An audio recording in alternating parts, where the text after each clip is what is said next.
Good evening. Welcome to the regular meeting of the Board of Trustees, Wednesday, February 19, 2025.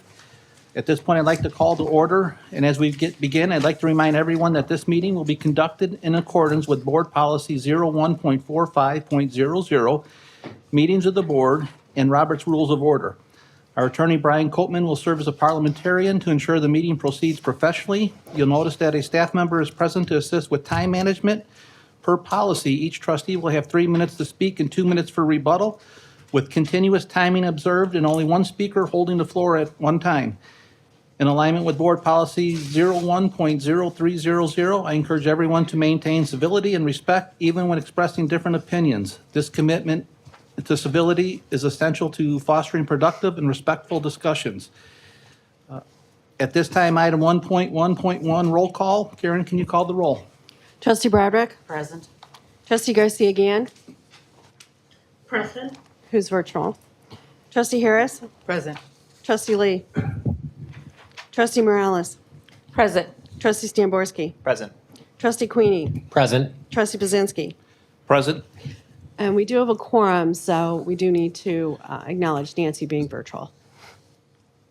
So unless we have any objection from the board, Nancy Garcia again will be joining us virtually. No objection. My understanding is that she is under the weather, and due to that reason, she is virtual. So I have no objection. No objections? No objection. No objection. So you call her in as a roll? Trustee Garcia Gann? Present. Thank you. We also, at this time, for the position of the board secretary during the meeting, we have to elect someone to be the pro temp secretary. Trustee Stamborski, can you fulfill her duties for this meeting? Absolutely can, yes. Thank you. Item We 1.1. need a vote on that. Oh, yeah. Motion and a So vote. moved. Second. Trustee Queenie? Yes. Trustee Harris? Yes. Trustee Broderick? Abstain? Trustee Garcia Gann? Yes. Trustee Lee? Trustee Morales? Yes. Trustee Stamborski? Yes. Trustee Bazinski? Yes. Motion carries. Like to welcome everyone to this meeting. At this time, under item 1.1.3, we are going to stand for the Pledge of Allegiance. And tonight, I'm going to ask a student, Katerina, who will actually join us later to speak, but also she'll be walking across the stage later this year. So I'd like to start with the first congratulations on that, but then ask her to lead us in the pledge. Yes.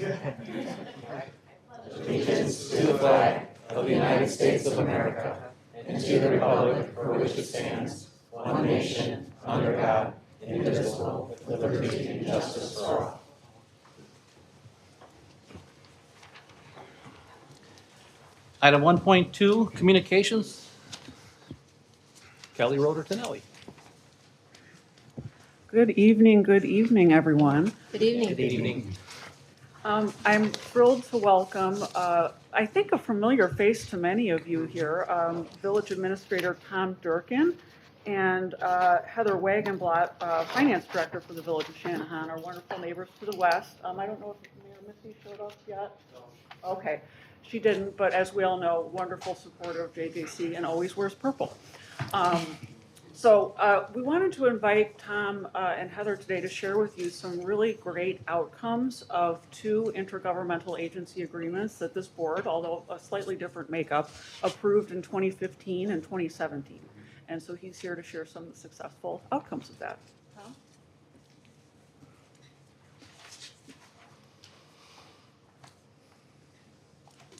Thank you, everybody, and good evening. Good to see everybody again. And I just want to thank you for having us.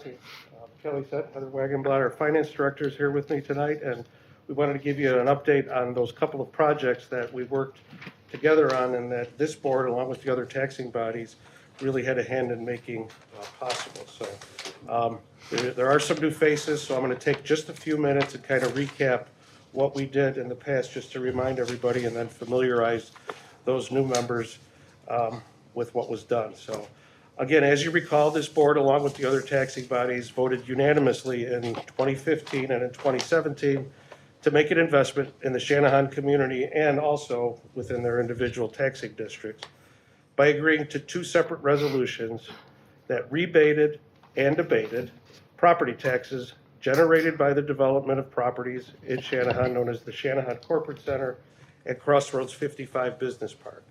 And the purpose of these resolutions and agreements was to partner in the funding of the public improvements that were necessary to realize those developments. So the first in 2015, the 118-acre Shanahan Corporate Center was approved at the northeast corner of I-55 and Bluff Road. This development required the public improvements to be made that included, among other things, improvements to the I-55 and Bluff Road interchange, along with the extension of a village water main under I-55 from the west side to the east side, at a cost at that time of approximately a little less than $4.5 million to do that. So a tax rebate agreement was developed between the taxing jurisdictions in the village, whereby a portion of the property taxes paid by the buildings built in that park were reallocated to the village to assist in paying those bonds that we issued to fund those public improvements. And it was done according to a specific schedule. So the first building, it was a 10-year abatement. It had a first-year partial assessment, and then for 9 years, it was about a 50% assessment, and then any subsequent buildings were 5-year agreements. So we are coming really close. As a matter of fact, one of those buildings this year will be, the abatements will be done. So it'll be coming 100% on the tax rolls for everybody. So the development resulted in 3 buildings on that site, which currently house Michelin Tire. There is an Amazon sortation facility and IMC Trucking. And they have a total equalized assessed value of just over $14 million in those 3 buildings themselves, and a market value of just over $42.5 million. So the first building, which is building 2, will be satisfied this year. Next year, building 3, which is the Michelin Tire, a little bit bigger building, will be done. And then in 3 years, because that was the first building built and that was a 10-year abatement, that'll be in 3 years. Okay, so then again in 2017, I think we were back here, and again, everybody unanimously approved the Crossroads Business Park of 300 acres just north of this property. And this development required substantially more public improvements in order to make that happen. And that included the reconstruction of Bradley Street, which is the frontage road, Amico Road, and the construction of the remainder of Exchange Boulevard, which was put in the south with the Shanahan Corporate Center, along with the extension of another water main on the west side of I-55 across and down to hook up with the first one that was done. Those improvement costs were about $10.5 million of those improvements.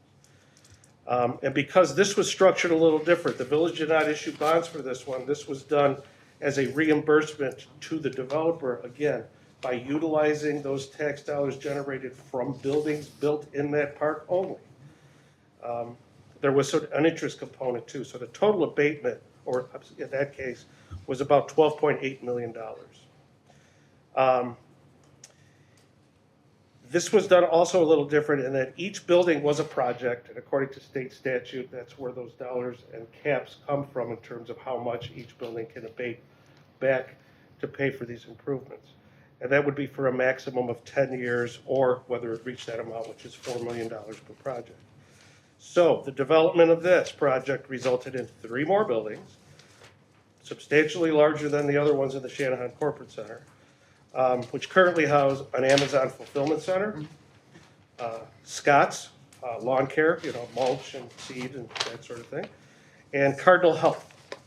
And the current total EAV on those properties is a little over $37 million, and a current market value of $117 million. So the really good news on this one is that buildings 1 and 2, which is Cardinal Health and the Amazon building, will be fully satisfied this year. And next year, the last building, Scott's, will come to the tax rolls 100%. So what does that mean? So when all buildings related to these two agreements have been satisfied, the district will realize at its current tax rate and the current EAVs I mentioned, $145,000 a year from those developments and those taxes. So I was curious.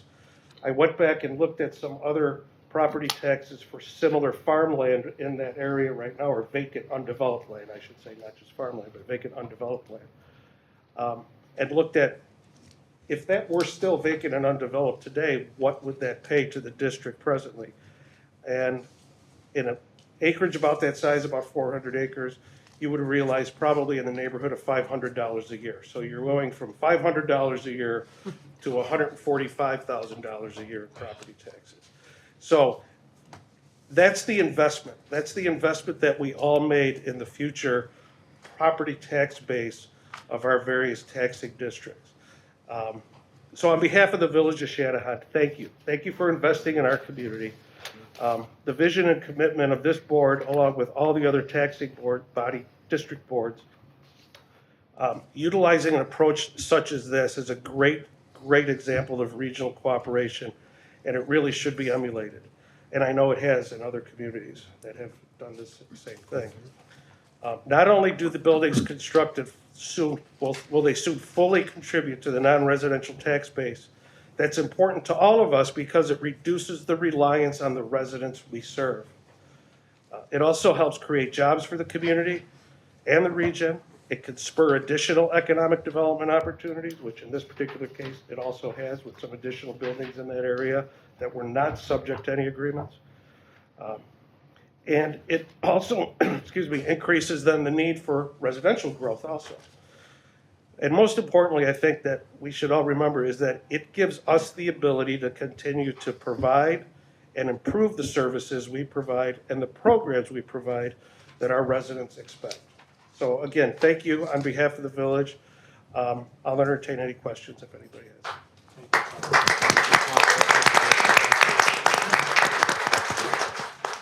Does the board have any questions related to the content of this? I don't have any questions. I just want to say thank you for coming out and giving the presentation tonight and sharing this with the board. My pleasure. Thank you again very much. I appreciate it. Thank you. I was here both times, back since 2015, actually, so I do recall that. And I just want to say thank you for following up and following through and sharing the information, and also for your very well explained the taxes, you know, had that remained undeveloped, you know, what it would have generated then till now. So thank you Right. for sharing that. My name is Alicia Morales, and I appreciate you coming and sharing that with us. Thank you very much. And I would also be remiss if I didn't congratulate Heather and thank Heather, Heather thank for you, all Heather. of the work that Heather has done over the past 10 years on this. There's a lot of information that's back and forth that she shared with Jeff and the other finance directors from the other taxing bodies, and it was a lot to keep track of. So thank you. Absolutely. Thank you very much. Okay, thank you. Tom, it's so rewarding that in 2015 and 2017, when we agreed to do it, the outcome of what it is, this is truly remarkable. And it's great that you guys worked so well together and did so much for this development and brought it to us in 2015 and 2017. It was great. We had no problem with doing it and doing that what you wanted us to do, and we applaud you for what you're bringing to us now. Well, and thank you. And I said back then, and I'll say it again, if it wasn't for the taxing bodies seeing this vision along with the Village of Shanahan, this would have never realized, it never happened. So, Realization is there. That's Yep. great. Thank you. Thank you. Thank you. Item 1.3, proclamations. 1.3.1, Women's History Month. Dr. Carl Brooks. Great. Members of the Board of Trustees and those in attendance at this evening's meeting, physically and virtually, it gives me great pleasure to introduce JJC student Katarina Peterson, who has graciously agreed to read the JJC proclamation, which recognizes the month of March 2025 as Women's History Month. Before Katarina reads the proclamation, I'd like to share a little bit about her. Katarina is a third-year architecture student at Joliet Junior College here, graduating this May. That deserves a round of applause. We love it. Our student graduates. Katarina has also been passionate about design and is excited to continue developing her skills and knowledge in the field. After graduation, she plans to transfer to a four-year university to finish her bachelor's in architecture next year. Katerina is eager to dive deeper into the world of architecture and work toward making a meaningful impact through design. I humbly present to this meeting our JJC student, Katerina Peterson. Hello, everybody. Thanks for having me. Hello. I'm going to be reading the Women's Proclamation for the Women's History Month for 2025. Whereas American women of every race, class, ethnic background have made historic contributions to the growth and strength of our nation and community in countless recorded and unrecorded ways. And whereas American women have played and continue to play a critical economic, cultural, and social role in every sphere of life of the nation and constituent of a significant portion of the labor force inside and outside of the home. And whereas American women have played a unique role throughout the history of the nation by providing the majority of the volunteer labor force of the nation, and whereas American women were particularly important in the establishment of early charitable, philanthropic, and cultural institutions in our nation and community, and whereas American women have been leaders not only in securing their own rights of suffrage and equal opportunity, but also in the abolitionist movement, the emancipation movement, the industrial labor movement, the civil rights movement, and other social and political movements. And whereas American women deserve all the rights, privileges, and acknowledgments afforded all human beings in our society. And now, therefore, be it resolved that the Board of Trustees of Illinois Community College District Number 525, Joliet Junior College, counties of Will, Grundy, Kendall, LaSalle, Kankakee, Livingston, and Cook, and the state of Illinois hereby recognize and salute women of our national and community and designate the month of March as Women's History Month in Illinois Community College District 525. Motion to So accept. moved. Second? Second. All those in favor? Aye. All those opposed, say no. Motion carries. Thank you. Thank you, Catalina.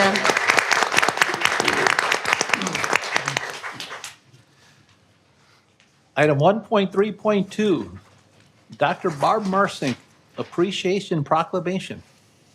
Dr. Amy Green.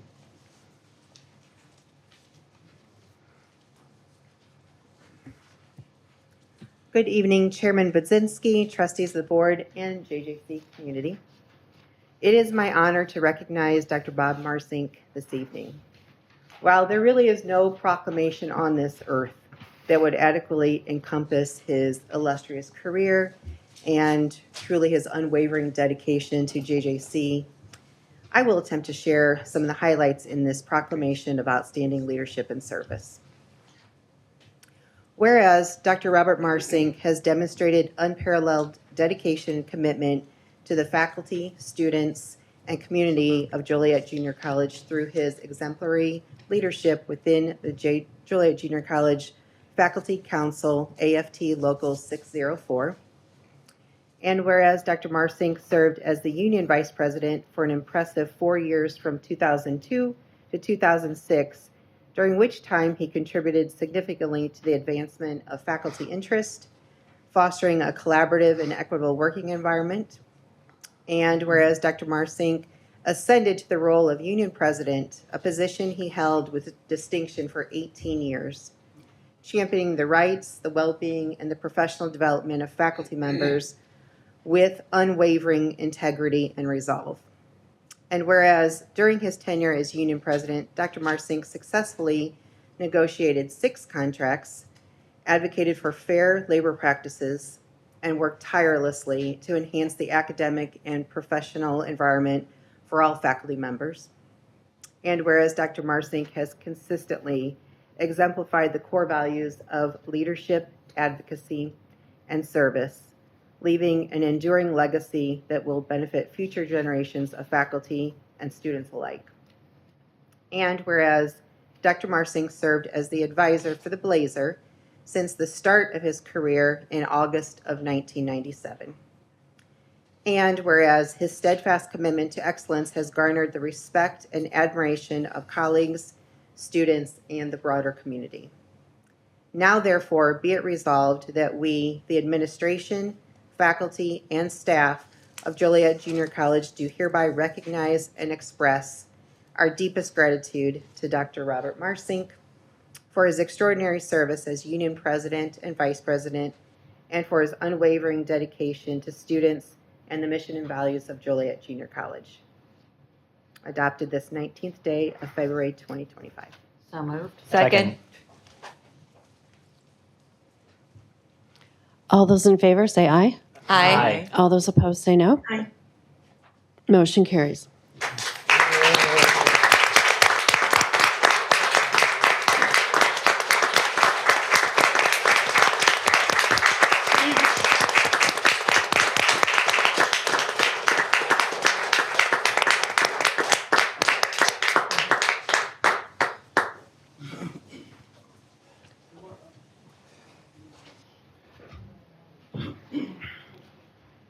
I'm not one for speeches. I would like to say that in 20 some odd years of listening to proclamations, this is now my favorite one.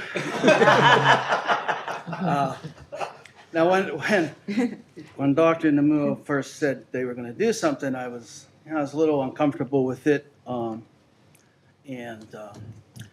But as you can see, I didn't stop it. I'll just say a few things because I'm a little emotional, but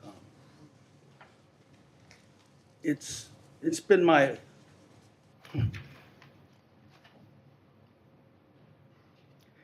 honor, really, to work here, to serve this institution, to work with all the great people I've worked with. If we talk about presidents, we go all the way back to J.D. Ross and, I'll forget names, Judy Mitchell, and of course, Dr. Namal, and others along the way, and great administrators I've had a chance to work with, and none better than Dr. Amy Gray. And it truly has been an honor. And I know people say that, but I have mixed emotions about, what's going to come forward in the future, but I feel I am proud of some of the things we were able to do, a lot of the things we were able to do. And I know that it's going to continue because we have great people here and we have great people who have replaced me. Kurt isn't here tonight, but Lori Johnson is going to speak. I could do an hour here, but I won't. I promise. I know everybody has other things to do, but I do want to thank everybody for this really beautiful thought to honor me in this way. And now I'm going to have to get a hold of all my family and make sure that they check out the videos. So again, I don't think I can say any more than thank you for the honor, and I'm not going to lose touch with JJC, I promise you. So, and thanks for the opportunity to speak this evening. Take care.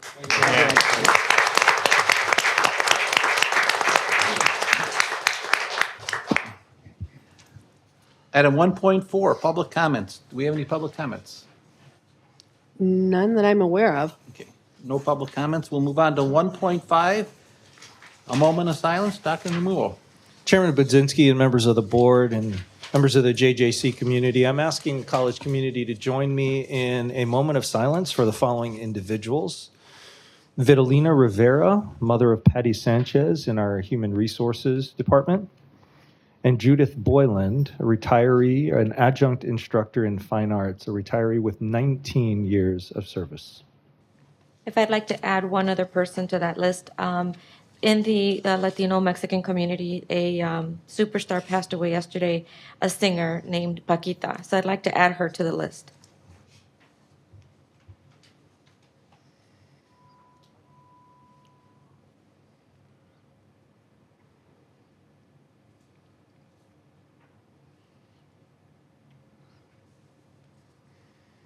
Thank you, Dr. Namuo. Item 1.6, selected reports. 1.6.1, Center for Student Wellness and Support. Dr. Carl Brooks. Okay, good evening, Chairman Budzinski, trustees of the board, and the members of the JJC community. I am so excited to introduce Dr. Carl Brooks, our Vice President for Student Development. Trustees, if you recall that our former student trustee, I'm looking right at him, Trustee Stemborski, advocated for student wellness and emphasized the need for a stronger support system for our student population.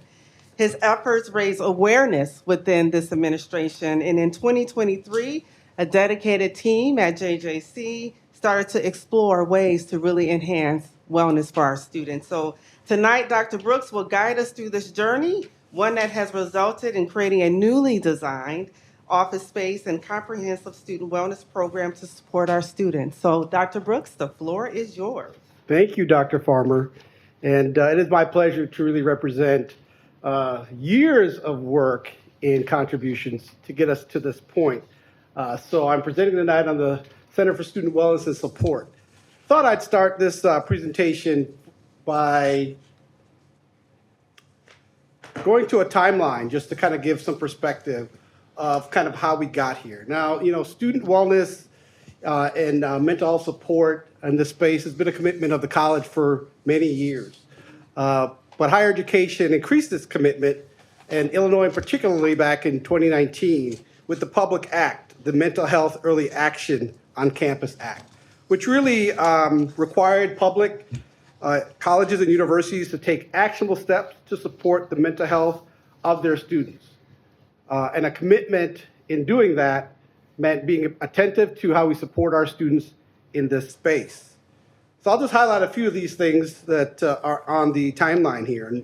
In March of 2023, in support of the Act, we were awarded grant dollars from the state to support in March of 2023, and led us on this journey prior to start to take a look at other spaces and how we can design a space that would represent the college's commitment, mission, and priorities around this. In August of 2024, the project was put out to bid and the board approved, and the work started in September 2024. And so I just want to say, from September 2024 to where we are here today, I get the pleasure of speaking to the accomplishment of this build. And I'm happy to announce that in February 2025, we were able to move into the newly designed and finished space in the lower level of the J building. So I want to say congratulations to all involved in the process. Just 6 months from the start of the build to the finish of the build, and it is complete. The staff has moved in February 5th, and operations are going, and we look forward to its continued growth. I would be remiss to not mention that the project was about a $1.25 million overall project. More than 55% of that cost came from the state in terms of supporting the cost of the build from the Illinois Department of Commerce and Economic Opportunity. And so I just want to make a reference that our state commitment to supporting our completion of this build was very, very, very important. So when I do presentations, I always like to make sure that my staff can appreciate this. How does this align with the college's priorities and strategic plans?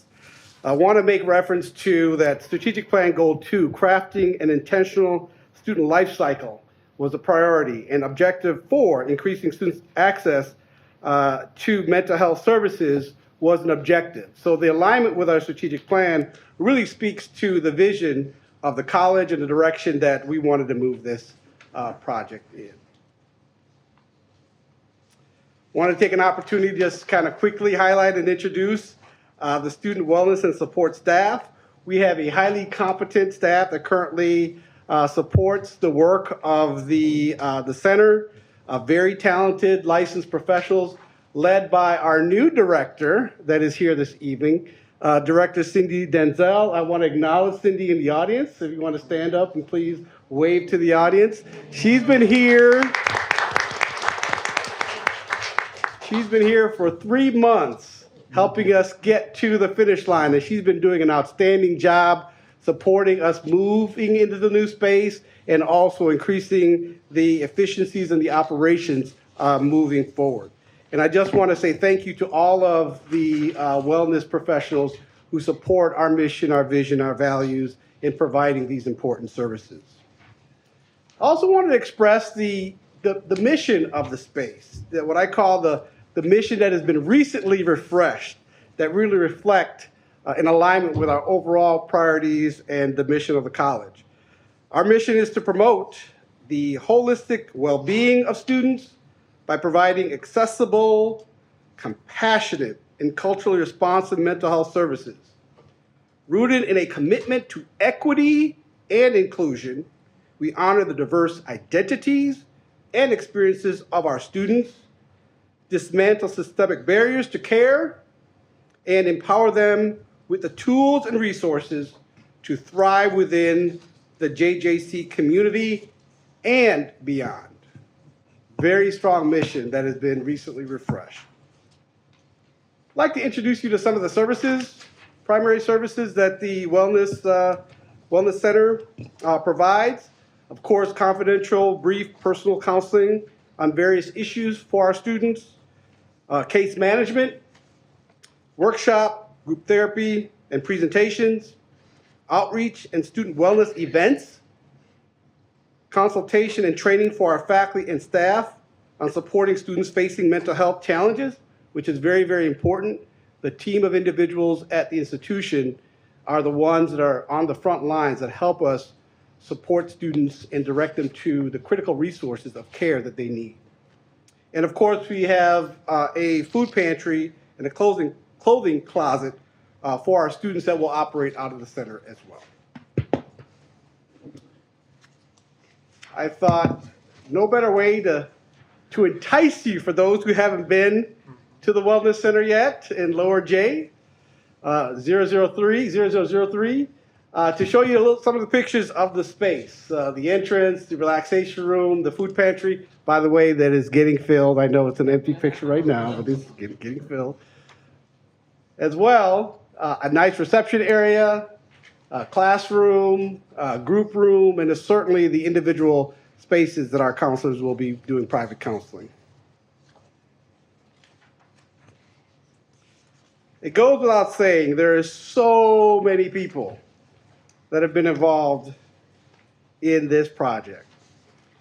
But I want to first of all thank the visionary leadership of the president, President Amulo. Thank you, Dr. Farmer, for your visionary leadership to support the development of the space. I want to provide special thanks to Vice President Karen Kissel and her team, Pat Van Dyne, and Rick Lyman, and many others in our facilities. This is going to happen without their support, staying on task with the project and seeing it to completion.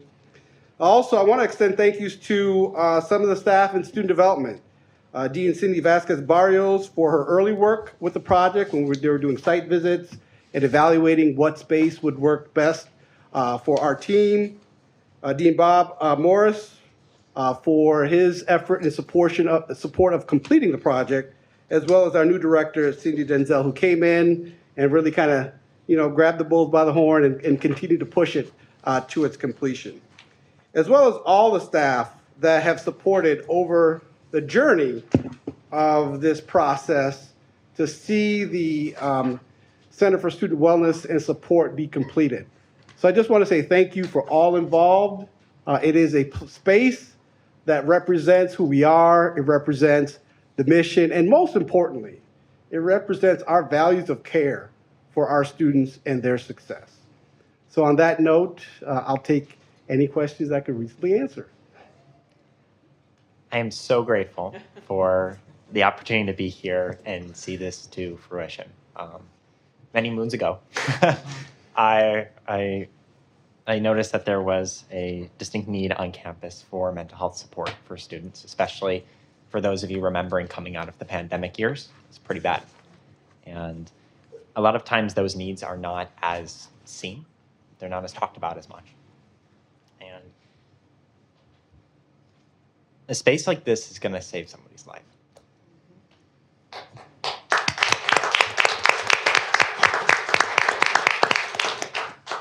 Either now or giving them the skills to to work on it in the future, that's going to save someone's life. So I'd like to thank everyone for all the time and effort they put into this as well. Thank you. Well said, well said. Any others? Thank you all for the time. I have a. I have a question too. Okay. Go ahead. Go ahead, go ahead. I'm gonna pass. I got a couple. Are there, it looks great. How many of those relaxation chairs do you have? I have to ask those are my favorite. I think at the present time we only have one, but we'll look to take donations if you have others. Yes. And are there any, because I know when you go through mental health and all that, there's, the counselors talk to you. Is there any time that they won't see the child, won't see a student or that? Is there any restrictions? Can they come anytime that they need to come? Is there any restrictions? And I'm going to ask that. I'll say on a basic level, there's an intake process, that's part of the clinical practice that has to be adhered to. Right. But no, if a student needs to see the staff, that's present, we absolutely will see students and go through the intake process and certainly support students. It's not intended to be extended long-term counseling, so our relationship has some limitations, but the goal is to support students in their time of need, assess and evaluate what those needs are, and then where appropriate, provide the appropriate referral out to the community where need be. But there will be a threshold in terms of how many sessions and things of that nature. And those are some of the operational pieces that Director Denzel and And that's what I that was team will looking be for, working to with. see if we would Yeah. send them, direct them out if they needed more. Absolutely. So that's great. Thank you so much. Absolutely.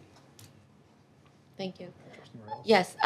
First of all, thank you so much. And I've been on this board for going on 10 years now. And actually, I worked here back in the mid-90s. And I think back then, when I worked as a frontline staff member in the Office of Financial Aid, I wished we would have had something like this, because back then we needed to refer students. I needed to help students that confided critical information to me, and there was nowhere to send them. I'd send them to their counselor, their academic counselor, and they would do the best they could, of course. Yeah. But this was something that's been long overdue for many decades. And I see here that we have a director, we have an administrative assistant, we have 4 licensed therapists, and 1 therapist intern.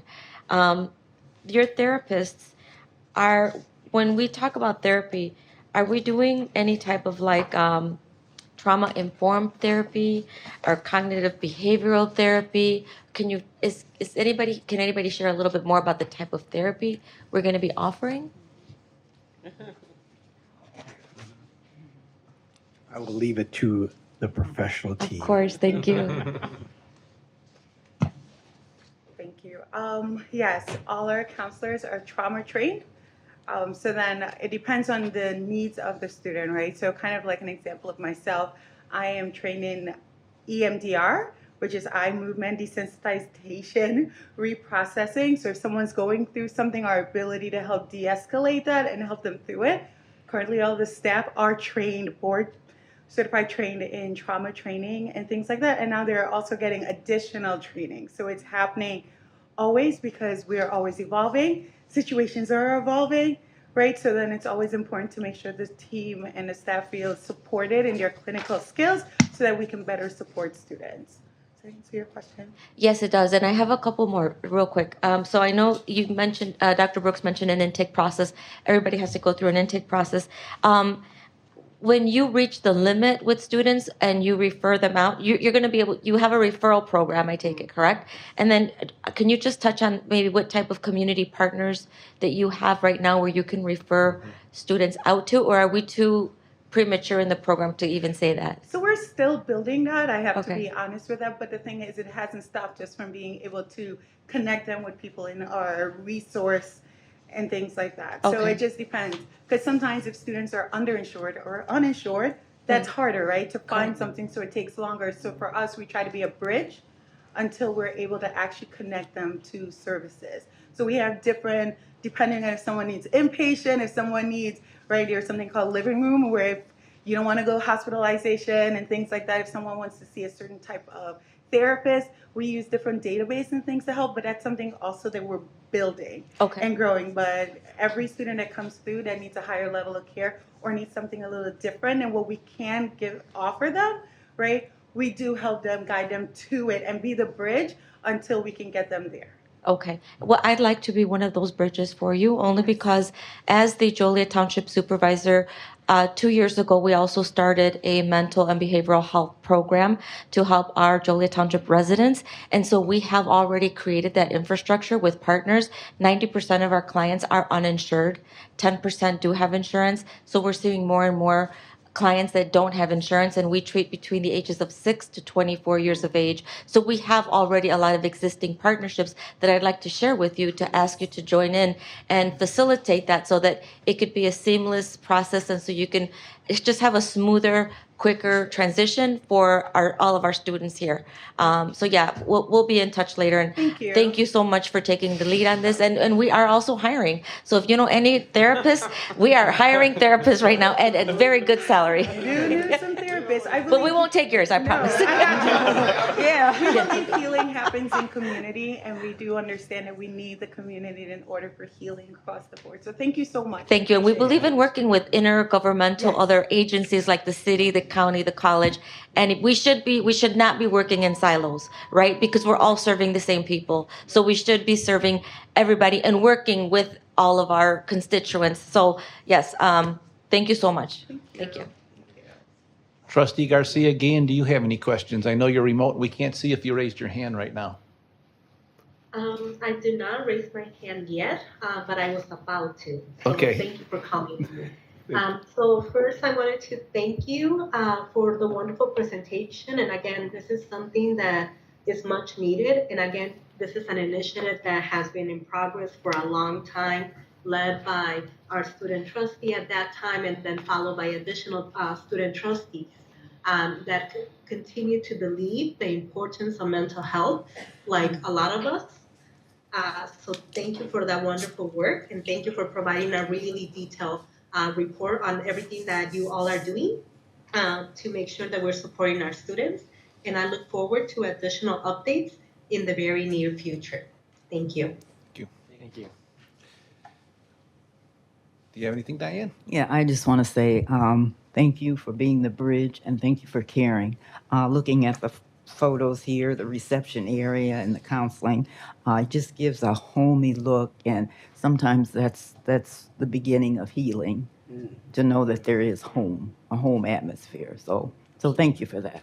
And not only that, but you're also addressing food insecurity with the food pantry and with the clothing closet. Those are items that we too at the township have built into ours, are having a food pantry and clothing as well. So we are aligning in our belief of supporting our mental health, crisis that we're seeing right now. So thank you so much to our student trustees that brought it up and everybody here at the campus that is supporting that. Thank you. Thank you. Trustee Queenie? Do you have any? I don't have any questions. I just want to say that I think this is an incredible initiative. I'm glad to see that we're bringing it here to campus, and I'm excited to see how it continues to grow and continues to help provide those wraparound supports to our students, provide that holistic well-being that allows our students to have successful academic outcomes in their college careers. So thank you, and I'm excited to see how the program continues to grow. Thank you. So Dr. Brooks, in your presentation, you showed us the clothing closet in the food pantry, and piggybacking off of what Trustee Morales said, what is the pathway to getting those shelves filled? How do we accept donations from the community? Is there a communication that went out? Do we have a list of what items are actually needed? I know, obviously, the clothing is a wide range of what could be needed. Food is, same thing. Are we looking to feed a individual, a family? It may be he comes to campus and he's concerned for his whole family, but it affects him here on campus. So I know even yesterday when we held EduCon, we were doing a food drive. So certainly our campus community and its interest to provide, the non-perishable items that the pantry will accept is really, really important. I know that our foundation is also committed to this work, and we'll be supporting our efforts to fill the pantry, as well as supporting, clothing drives that will support our students that are in need of that. I know we're planning on doing some build some bridges with some community organizations around, filling our pantry as well. I don't know, I won't start naming them at this point. I'll let those things kind of develop. But yes, absolutely. We want to be able to provide the resources for students in need, provide a dignified way for them to express that need and get that need fulfilled.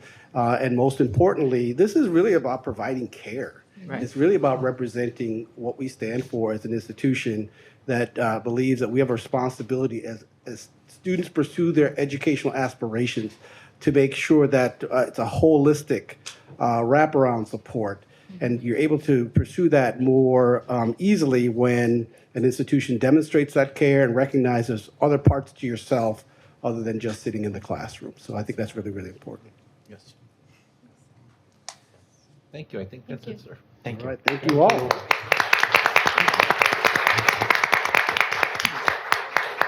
Item 1.6.2, the Faculty Union Report from Lori Johnson. Hello, thank you to the board. Chairman Badinsky, sorry. Yes. President Namuo, Board of Trustees, we appreciate the time to share some of this with you. Obviously, I'm not Kurt. He's at our AFT local meeting. I am Lori Johnson. I teach in the business department. I teach accounting classes. This is my 18th year here at JJC, including my adjunct years. And it's interesting that I'm speaking when Bob is receiving his proclamation today, or JJC is receiving Bob's proclamation. I'm halfway through my career here at JJC, and it makes me nervous and sad and scared when I see these pillars leaving us for good things. I'm happy for those that are retiring, but I'm sad for JJC. So I am going to channel Dr. Gray here because Dr. Gray likes to give us beginning of the semester challenges, and your challenge actually helped me survive because her challenge this year was to write down in that first day what we're really excited about, why we do what we do. And I did. I took your challenge. I wrote it down. It was super easy. I'll share it with you in a minute. But it helped me through this sadness because my Post-it note reminded me that yes, we're sad that these people are leaving, but these people that are leaving are also great educators. And they set the standards, they set the foundation, and we have something to build off of. So it makes me a little bit sad still, but I'm hopeful because I know it's later in the agenda, but there's some really stellar faculty coming through. And I get the pleasure of also being the coordinator, one of the coordinators for the new faculty seminar. So I see what's coming up the ranks, and I'm very hopeful. There's some really experienced and educated and driven and innovative and really cool faculty coming through the ranks. So I'm sad, but I'm not as scared. I'm hopeful. That being said, I'll share my little Post-it note. It was 4 words. The student light bulb. So if you've ever been an educator, you know what that means. But for those that maybe have not been in the classroom, the student light bulb is not only in the classroom. When you're educating the student, you can see their eyes go, whoa, when they finally get something. And in accounting, they don't always get it, but I try really hard. But the student light bulb goes off in the classroom, and that's like, yeah, that's why I'm here, because that student light bulb's going off. But then to continue that, our JJC students are amazing. And just in the when I've been preparing to talk to you today, some things have come across my desk, and it's not just the student light bulb in my classroom, it's the light that's going out into the community. It's unbelievable. I'm just gonna share 4 things within the last 2 weeks that have come across my eyes. And you may know some of them already. So I want to, where did he go? I'll wait till he comes back. I was going to thank Trustee Queenie, and he stepped out. Okay, I'll come back to him. Okay, so my next one then is culinary arts. Culinary arts faculty educate our students so well that we have 7 alumni that are now working in Michelin restaurants. That's unbelievable. They're bringing the light out into the world. It's awesome. business faculty. We're collaborating with the IRS, with Joliet Township, USF, and Will County Center for Community Concerns to do VITA program. The VITA program is free tax preparation. Our faculty are teaching them how to do taxes. Our students are volunteering their time. They're not getting paid for this. They're learning how to do a vital resource of everybody's going to have to do that. Sorry, people, taxes aren't going anywhere. So the students are learning how to prepare taxes for free for our community. I mean, that's amazing. How about biology? Biology, they are researching on our campus in our natural areas, and they found evidence of a endangered dragonfly. That's unbelievable. Our students are doing that. They're out there. That's not just JJC-wide community. That's statewide, nationwide. That's big. So that's my student light bulb. That's how I get through the sadness of these pillars that we're losing. But I'm hopeful. I hope you are too. And Bob, we got this. We're going to be good. However, you can't change your cell phone number for quite a while. But that is all. Thank you for letting me address you, and I appreciate the time. Oh, Trustee Queenie. Oh, I'm so glad you're back. They're back. I'm so glad. Okay, so now I can thank you. I want you to bring, on behalf of the faculty union, please bring thank you back to the student government. Absolutely. We are very appreciative that you're putting together the trustee forum panel. That is not just great for faculty, that is great for the community at wide. Students, community, out external members. So thank you on behalf of the faculty for putting that together. Thank you, and I'm really grateful to the college and the administration and everybody here that allows the student government to be able to host such a wonderful event, because you're absolutely right. It's a great resource for everybody in the community who's getting out and voting in the next election and making sure everybody's aware of who's running and what their platforms are and kind of what they're hoping to bring to this college and their visions if they are elected to the board. So thank you. It's nothing short of amazing. Thank you. Thank you, Gino. You mentioned the VITA tax, and I want to acknowledge that, yes, this is our second year for Joliet Township Government Office to offer that service and partner with, folks that are helping the community file their taxes at low-income community members, and really not even low income. I mean, this is $65,000 or less, right? That's a pretty decent salary, and then we're helping them do their taxes for free. But thank you that you're partnering with the VITA tax service. So I appreciate that. Yeah, it's just getting bigger. Thank you. Thank you. Thank you. Item 1.6.3, the adjunct faculty and union report, Laura Dieskau. Welcome back. Thank you. Nice to see everybody. It's been a few months. So I'll be brief. I'm very happy to see the Wellness Center and the amazing work that is being done there. So often faculty are the first people who become aware of students who are struggling. And having this resource on campus is just amazing. It's just such a valuable thing. From a union perspective, I don't really have a lot to say. The semester's going pretty well. We haven't had any big bumps in the road. That's always a good thing. Our negotiations are in progress, and we're moving along. So I think everything is on track. And now the temperature's coming up, so we can have a nice warm weekend. And I think things are going well. So I appreciate the opportunity to be here. I apologize for Dr. Wilhelm's absence, but this worked out just fine, I think. And so thank you. Have a good evening. Thank you. Item 1.6.4, the JJC Foundation report. We will not have a report tonight, but trustees, please note in your packet you have a communication from the JJC Foundation. Item 1.6.5, Building and Grounds Committee report. Trustee Stamborski and Trustee Queenie. Sure. We didn't actually have there wasn't a Building and Grounds Committee meeting today per se, but there are some updates from the people who are from Building and Grounds. Okay. So the first item we want to talk about is the master plan and look at architects who won the RFP based on their extensive experience in higher education and master planning. And then we talked also about how the master plans are critical for ensuring the campus facilities alignment with the institutional goals and student success and the long-term sustainability of them. We talked about the way they provide strategic roadmaps for infrastructure improvements, helping the college plan for growth and modernization and efficient resource allocation. And then the second item that we discussed. The second item is something that VP Kissel mentioned at our last board meeting, and it's the installation of photovoltaic solar plant panels at the Whitendorf campus. It has the goal of eventually removing the campus from the power grid. After accounting for rebates and incentives, the solar renewable energy credits, the college anticipates a 7-year payback period, making this a financially and environmentally responsible investment. We appreciate the thoughtful discussion on these initiatives and look forward to the board's consideration on the decision tonight. Thank you. Thank you. Item 1.6.6, the Board Policy Committee Report. Trustee Garcia again. I have the update from Oh, Policy thank Committee, you. actually.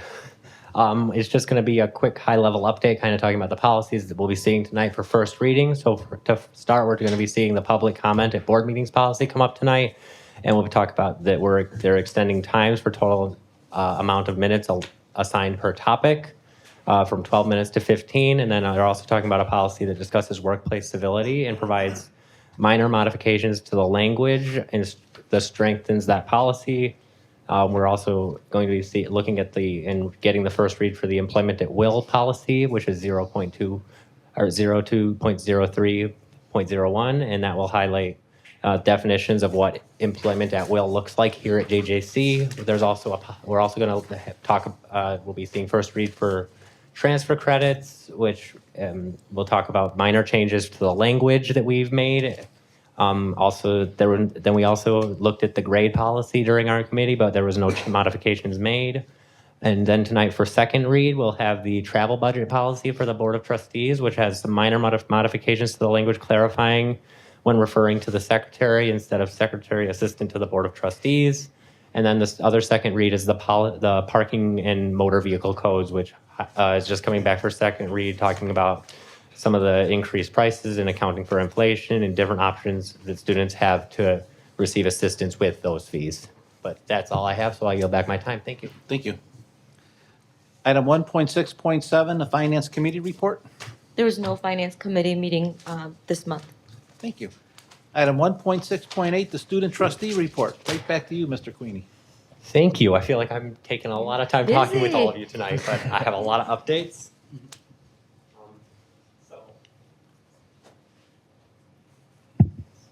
So good evening, JJC students, faculty, staff, administration, and Board of Trustees.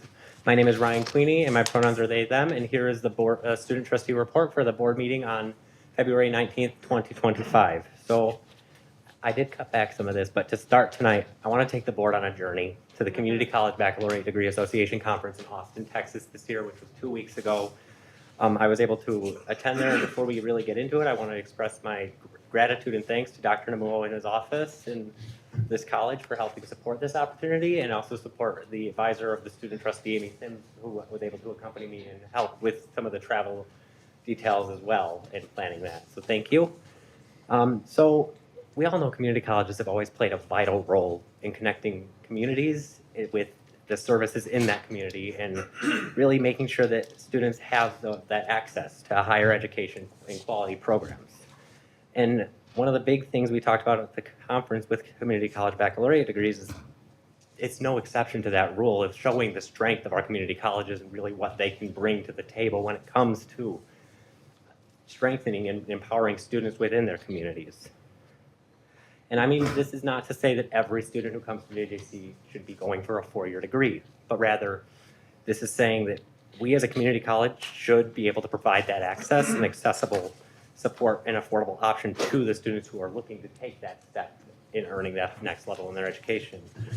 So I did cut back from some of the conference. Some of the keynote sessions I attended talked about strategic program development and workforce alignment, and then also I wanted to highlight the second keynote, which was from Dr. Russell Laurie Hart, where he talks about changing the language and the leadership that we have in higher education from bureaucratic systems to a more system that's rooted around helping and supporting our students from a place of love for higher education and learning.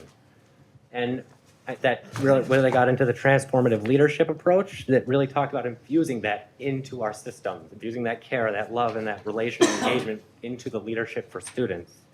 He also talked about the importance of understanding our students and their backgrounds and where they come from, because that also plays a crucial role in making sure our students feel like they're being provided an accessible option in college.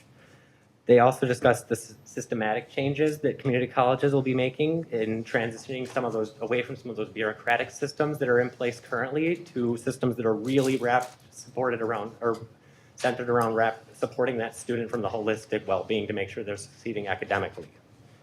And another big point that I think that everybody on this board really will like was the radical simplicity and radical transparency. And in that, with radical simplicity, they're talking about streamlining the process of communication, making sure that when we are communicating to students, we are communicating things that are rooted in care and collaboration and kindness with the community. And then also when we're being transparent, we're really being honest and upfront with our students. And if there's going to be 5 weeks before they can meet with an advisor or somebody in career services, we are telling them up front that it's going to be 5 weeks.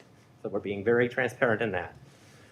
So then to talk a little bit more about the sessions, I also attended a session about equitable outcomes in community college, bridging those gaps between college and career. Then also I attended a session talking about system disruptors and some of the things that we'll be looking to address in this upcoming evolving ecosystem of career changes where we're dealing with AI advancements and technological advancements that are going to be impacting the workforce and the jobs available to students. And then I also was able to listen in on a session that talked about data-driven advocacy, which was great because it was from Tim Harmon, Jim Reed, and Alana Valemas, who are really leading the charge on this project in Illinois, and with the governor's support, helping to hopefully see that we will be able to offer baccalaureate degrees in our community colleges in the next coming years with legislation passed this spring, with the support of student voices coming and making sure those stories are heard. So some of those key takeaways that I had from this conference that I want to share with you are we are expanding access to education, and it is increasing the impact that we have on our communities. And that these degrees are really creating ripple effects throughout their communities that don't just touch the individual student, but they go to their families, their friends, and really they impact everybody in that community. We also talked about advancing educational equity within with offering these, so making sure that, again, anybody who wants to go for a bachelor's degree has that availability and that option. We are providing that resource to students. And then making sure we're aligning our education with the current workforce needs, making sure that when we are helping students to get those degrees, that we're not just getting them degrees that they're not going to find a job once they graduate. We're finding them degrees that once they graduate, they are going to go into the workforce and they're going to be able to make the incomes that would come with careers in that field. So while we're on the subject of travel, I also want to talk a little bit about my experience in Washington, D.C. at the National Legislative Summit, where I was able to have several conversations with key individuals, including some of the student trustees, which you see in the bottom photo there, where we talked about some of the advocacy approaches of bringing that student voice for community college baccalaureate degrees to the table in this conversation. I also was able to get some time to connect with my fellow trustees on the board, Diane Harris and Alicia Morales, when we took some time and went on a bus tour and really explored Washington and got some of the rich history that comes with the state down there, and it was wonderful. Then the JJC Dream Team also had a wonderful meeting with Congresswoman Lauren Underwood, where we had discussed legislative priorities that are impacting our community colleges, including federal financial funding challenges that we are facing, and then policy support for our students, and making sure that those policies have a good impact on the communities that they are reaching to. There was also a meeting where we met with Darren LaHood's assistant, Samuel, and talked about many of the same issues regarding financial funding and especially access to Pell Grant for students.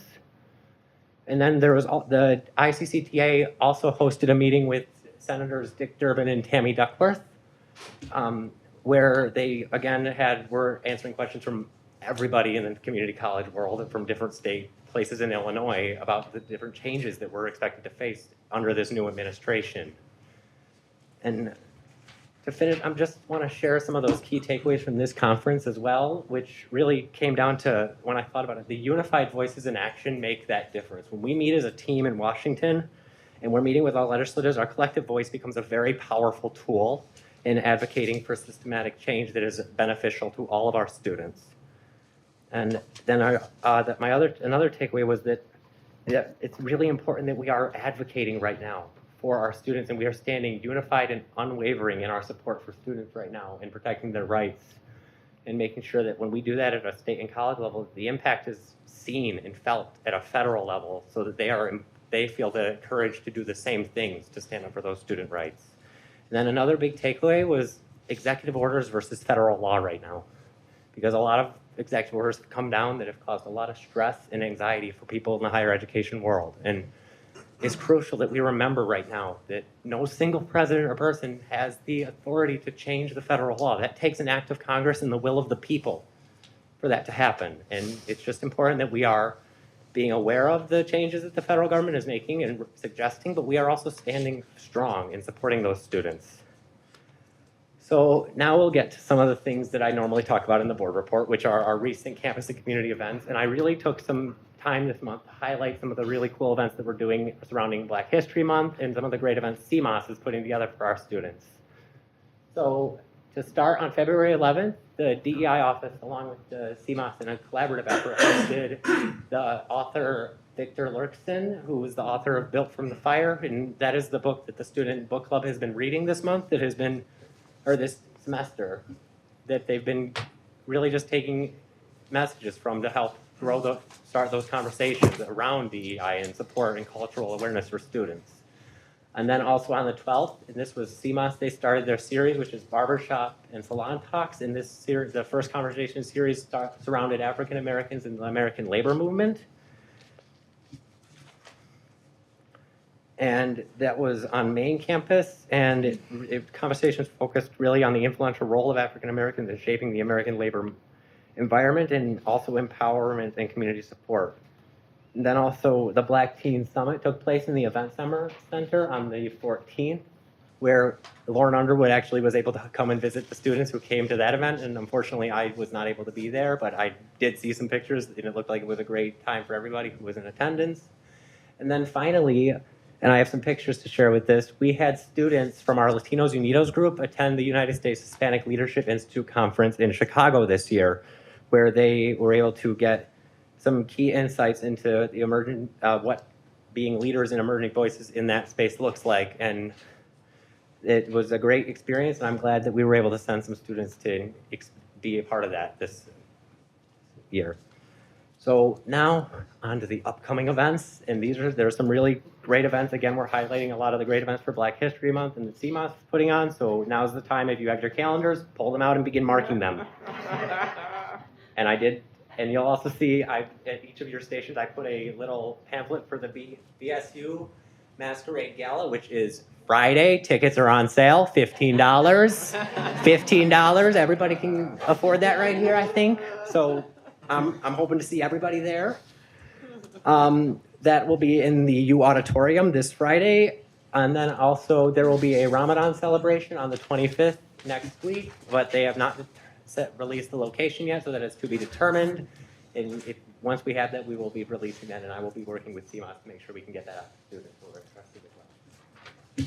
And then on March 4th, which we already heard a little bit about, the Board of Trustees Candidate Forum is coming up, and I can see Maureen, you're smiling. I know you're excited about it. I'm hoping you're going to be there. You know it. Wonderful. It's always a good turnout. It's a great event, and it really highlights that, it highlights the importance of students and community members engaging in that process of electing and being aware of who is running for their Board of Trustees, and really in any of their elections. I think it's great when any city or organization puts together those forums to hear from the candidates. So finally, I just want to highlight, and for those of you who are enjoying the theater scene here at our college, and I know we got some of that in our board packet with a lot of events from the Fine Arts Department, but Nonsense, the mega musical, is coming up on Thursday, March 6th through Sunday, March 9th at various times, which will be on the theater website. Please, if you have some time, go check it out. Our theater students work incredibly hard all semester to put on multiple shows for everybody, and they're just always excellent. I don't know if you've ever been to one, but if you haven't, please check it out.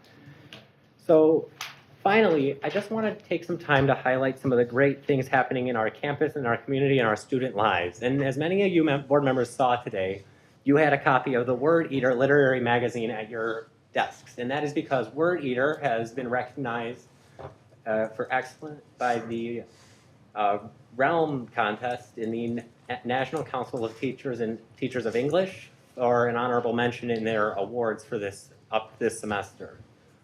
And then also the Career Services has began putting together a college and career fair clothing closet pop-up event, which will be in the Career Services office from March 17th till the 26th available. They are collecting donations. So if you're able to help contribute, those are greatly appreciated because it allows students to have that access and get those professional dress clothing for those interviews and for those meetings with college representatives so that their transfers go successfully. But with that, that's all I have to talk to you all about tonight. Thank you for giving me the floor for so long. And with that, I'll yield back my time. Thank you. Thank you.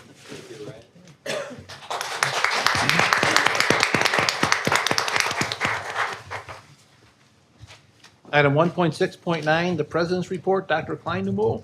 Thank you, Chairman. I'm searching for the clicker. Oh, it's at the desk. Oh, Grab it. okay.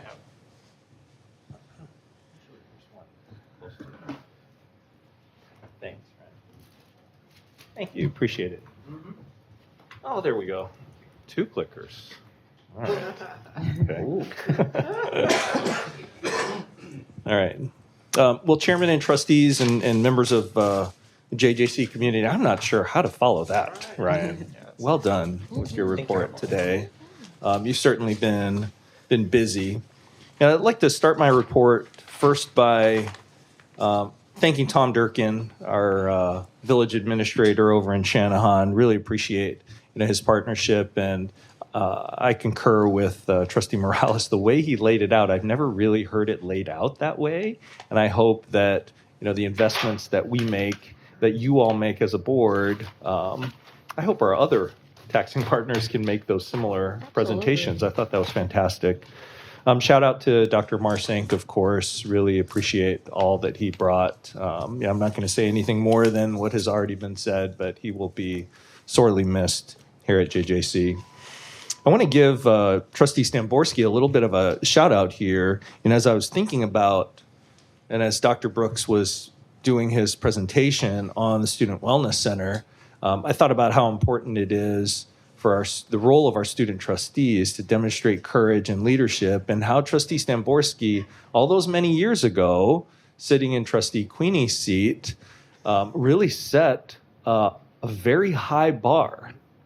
And he went forth and surveyed the entire college community, adopted mental health as his topic, and here he is back on the board to see this come full circle and for that vision to become a reality. I can't imagine how satisfying that is for you, but I just wanted to not only acknowledge you and your role as a student trustee, but look at the impact you've had since then. Trustee Ellis followed your model, did the similar survey thing, and we are now implementing a student advisor model that this board has invested in, hiring 12 additional advisors over the next 3 years. And now Trustee Queenie is following that model.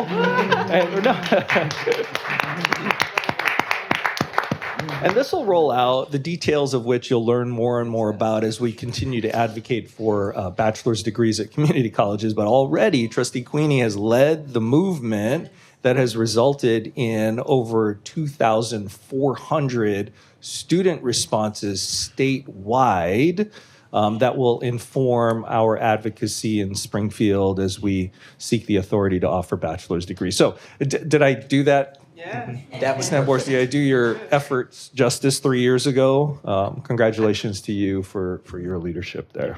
I see future legislators here. Hey. I will, if I may. David Lozano started the. That's true. Oh, shout out to David Lozano. Shout out to David Lozano. Shout out to He was David the one Lozano. with that's how I recognized mental health was such a huge issue on campus. Excellent. He did something similar, and the bar graph was the entire page. So I was like, I need to investigate that. So Excellent. Shout out to Excellent. David. All right, so 3 things I'd like to highlight before the board today, and you'll see this in your memo. And Chairman, I apologize that there's going to be, my report's probably going to be a little bit more technical than it normally is. And I'll get to the technical part, but items before the board today, there are 3 of them of strategic significance. First, the campus master plan. So I'm going to go from the bottom up to the top here. The last comprehensive master plan at JJC was done in 2008. And of course, between now and then, we've had not only a pandemic, but things have drastically shifted from a technology standpoint, from a public health standpoint, from a modality standpoint, from an instructional standpoint. So it's just about time for us to do another master plan. So that's before the board today. The second in the middle is the Board of Trustees approval of course fees effective fall 2025. The approach we take here at JJC is to scrutinize all fees that our students pay for consumables, for equipment. And so led by Dr. Amy Gray, the academic deans, and our faculty leaders, we apply a very critical lens to the course fees, knowing full well that those are fees that our students bear as instructional costs here at JJC. And last, of course, is once again, we're presenting to the board, as the Finance Committee has heard, as you've heard in the budget workshop, no increase in our tuition rate for our students for FY26. So the state of enrollment right now is, again, strong. For spring 25, we're up 4%. And I'll point out just a couple of numbers because I think two of them will sort of get closer and closer together, and I'll explain why in just a minute here. Tuition credit, as Jeff Heap likes to take a look at that number, and that's the number, of course, that results in the $116 per credit hour coming to JJC. The number I'd like to, and that number is promising, 2.4% up. The number I want to draw your attention to, of course, is the dual credit number, but not for the reasons you might think. You know, we've been bragging about the growth in dual credit. Those numbers will actually come closer together. Before all is said and done for spring 25, I anticipate we will be up a little bit. But what we did this year is we took all the year-long courses at the high school level and we put them in the fall semester. Traditionally, those have been credited to the spring semester. So it's just an accounting thing that we did a little bit differently. Nonetheless, we'll be up overall significantly over the entire academic year. Chairman, 2 celebrations of success. I think technically I might have 3 celebrations of success, and I just want to show one off up here on the board here. And for those who can't read that exactly, well, this was the second year of our competitive cheer program. And if you've ever seen this team perform, it is equal parts exhilarating and terrifying at the same time. So in just their second year, they finished as national runners-up in the national championship held recently. So can we get a big round of applause for our competitive cheer team?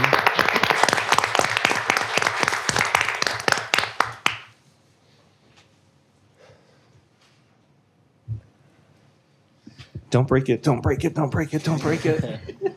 So shout out to all the coaches and our competitive cheer team. 2 celebrations of success, and Trustee Queenie, I think you had a picture of Congresswoman Lauren Underwood up there. Yes. I believe Trustee Harris will probably mention something about that. I'll mention just one thing briefly. A couple of years ago, Congresswoman Underwood allocated $353,000 to our entrepreneurial business center.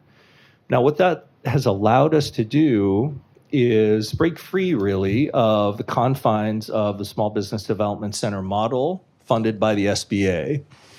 What that's allowed us to do is to expand the services that we provide. So under the SBA SBDC model, SBDCs are required to serve mostly small businesses and for-profit businesses at that. What we've been able to do is we've been able to support nonprofit organizations in addition to faith-based organizations. So celebrating with me in this picture, Alita's there, and Brian's not there in this picture, or Kevin rather is not there in this picture, but we're able to serve Morning Star Mission as a result of this expanded flexibility that we now have. So thanks again to Congresswoman Lauren Underwood for supporting our EBC vision. I want to give a quick shout out to Chef Mazinski there. He received the 2025 Lynn Lichtenauer Make a Difference Award from Shorewood Hugs. HUG stands for helping you get started at the annual chocolate ball. So Lori referenced culinary. Here we are celebrating culinary success yet again. And Chairman, just a little bit of things going on around the district.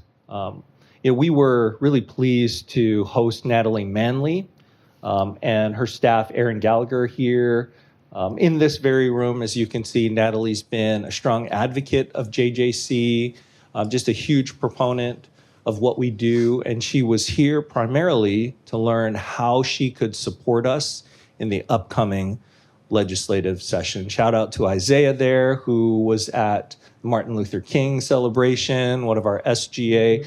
And really, he's famous from a TikTok standpoint. So shout out to Isaiah and the cabinet and Trustee Harris for joining us at the MLK event. Shout out, as always, to my family and Dolly Parton for celebrating the Imagination Library coming soon. Also, I want to acknowledge just a couple of things. You'll see some in this room were at the Chicago Auto Show. I was there as a member of the board for our local Habitat for Humanity, a really incredible event that raises considerable sums of money for area nonprofits in the Chicagoland area. But really the picture that I want to highlight here are the three pictures over on the left-hand side. So if anyone's familiar with Lincoln School, Lincoln School is under the authority of the Will County Regional Office of Education Superintendent, right? And this is a school where students go to when they've been kicked out of literally every other school. And it is rough in there. That was my kindergarten school in Okay. first grade, just so you know. There you go. I There you did. go, Trustee Morales. So, I wasn't kicked out yet, though. Okay. Perhaps it Better now. Before it was... Okay, I was going to say that. Perhaps when it had a different strategic direction.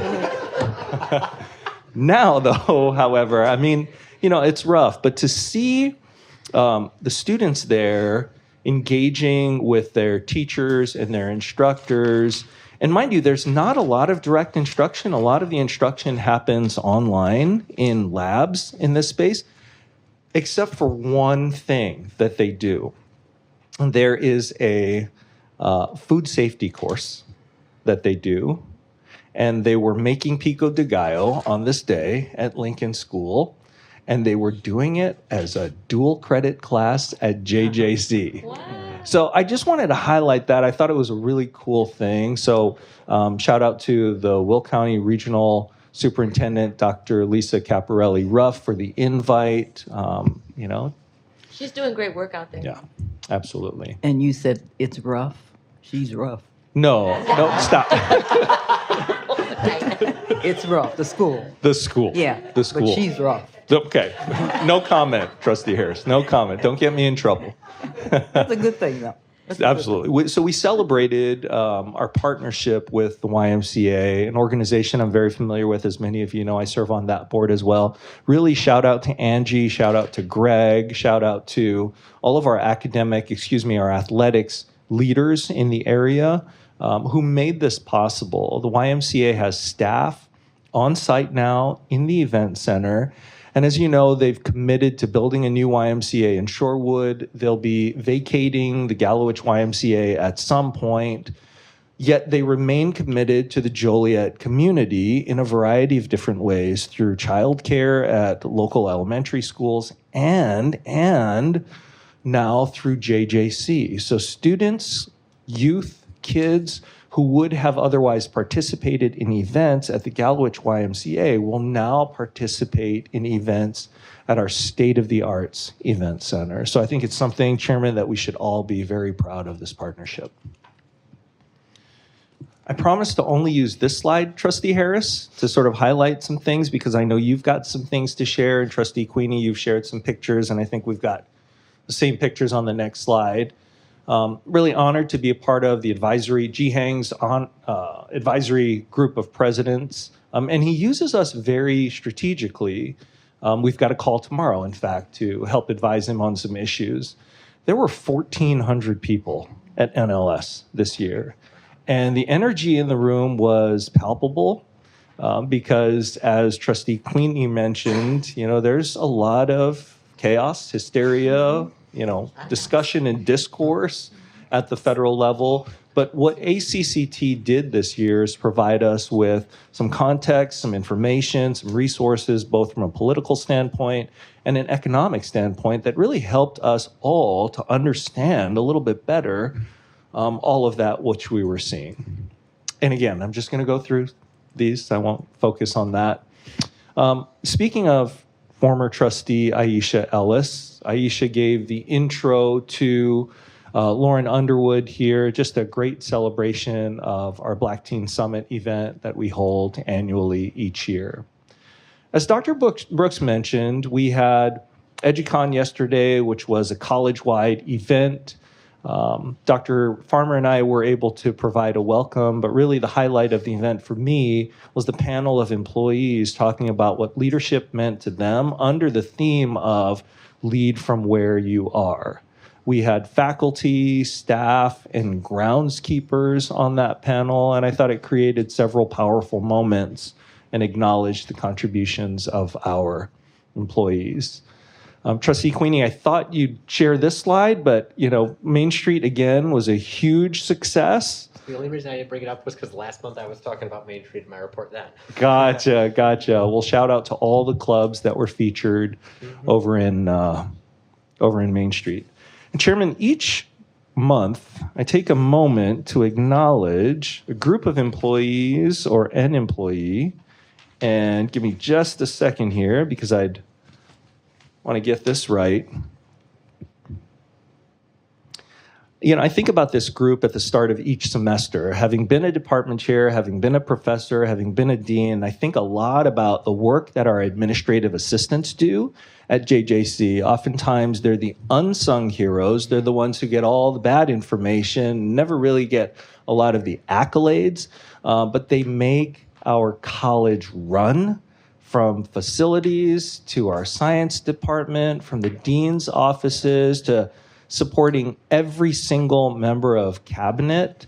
I just want to take a moment to acknowledge the 60 administrative assistants at the college. Chairman, can we give a hand to all of our administrative assistants?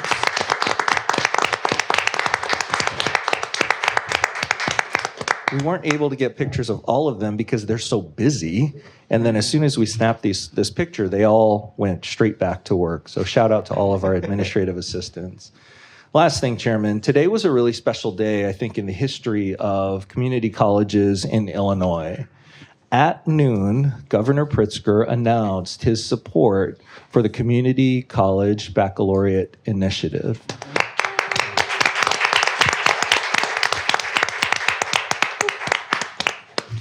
Well deserving of that applause. Know that as an organization, we are fully supportive of this initiative. I imagine the legislation will shift, will be negotiated, will change, but there are two companion bills, one going through the House, one going through the Senate. I've had a chance to have a conversation with our ICCTA rep and ACCT rep, Trustee Harris, who's been involved in this in her role not only locally, but nationally as our ACCT Public Policy Committee member.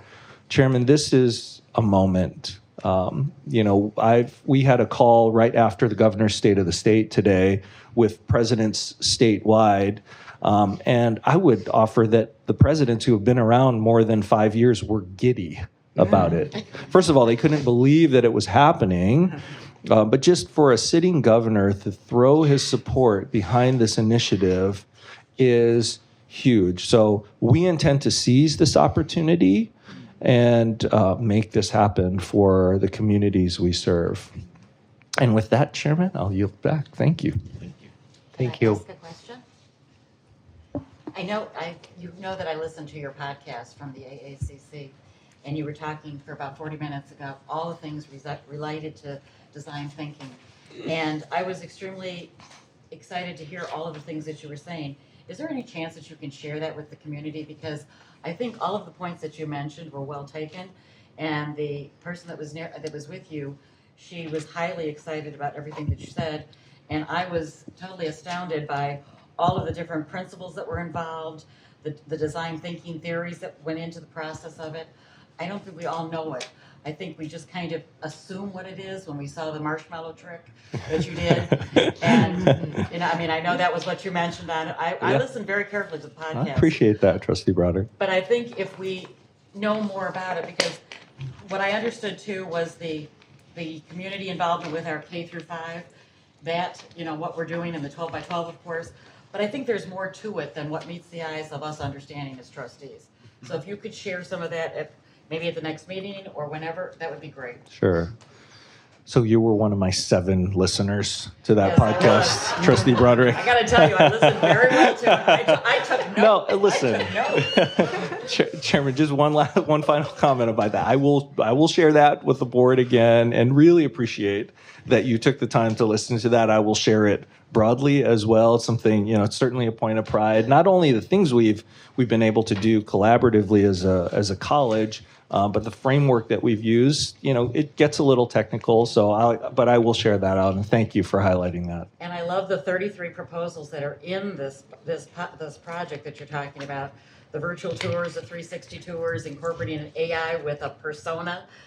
I'm wondering if that's not the persona client that we thought. So I'm just piecing things together because Understood. I enjoy listening.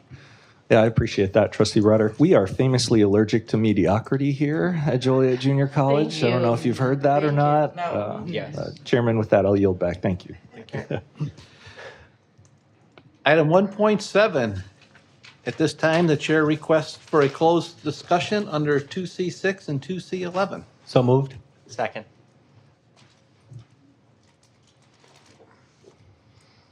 Trustee Queenie? Yes. Trustee Stamborski? Yes. Trustee Broderick? Yes. Trustee Garcia Guillen? Yes. Trustee Harris? Yes. Trustee Morales? Yes. Trustee Pazinski? Yes. Motion carries. Thank you. We're going to continue. Item 1.18, return to public session. Chair calls for motion in a second. A So motion? moved. Second. Second. Trustee Morales? Yes. Trustee Stamborski? Yes. Trustee Broderick? Yes. Trustee Garcia Guillen? Yes. Trustee Harris? Yes.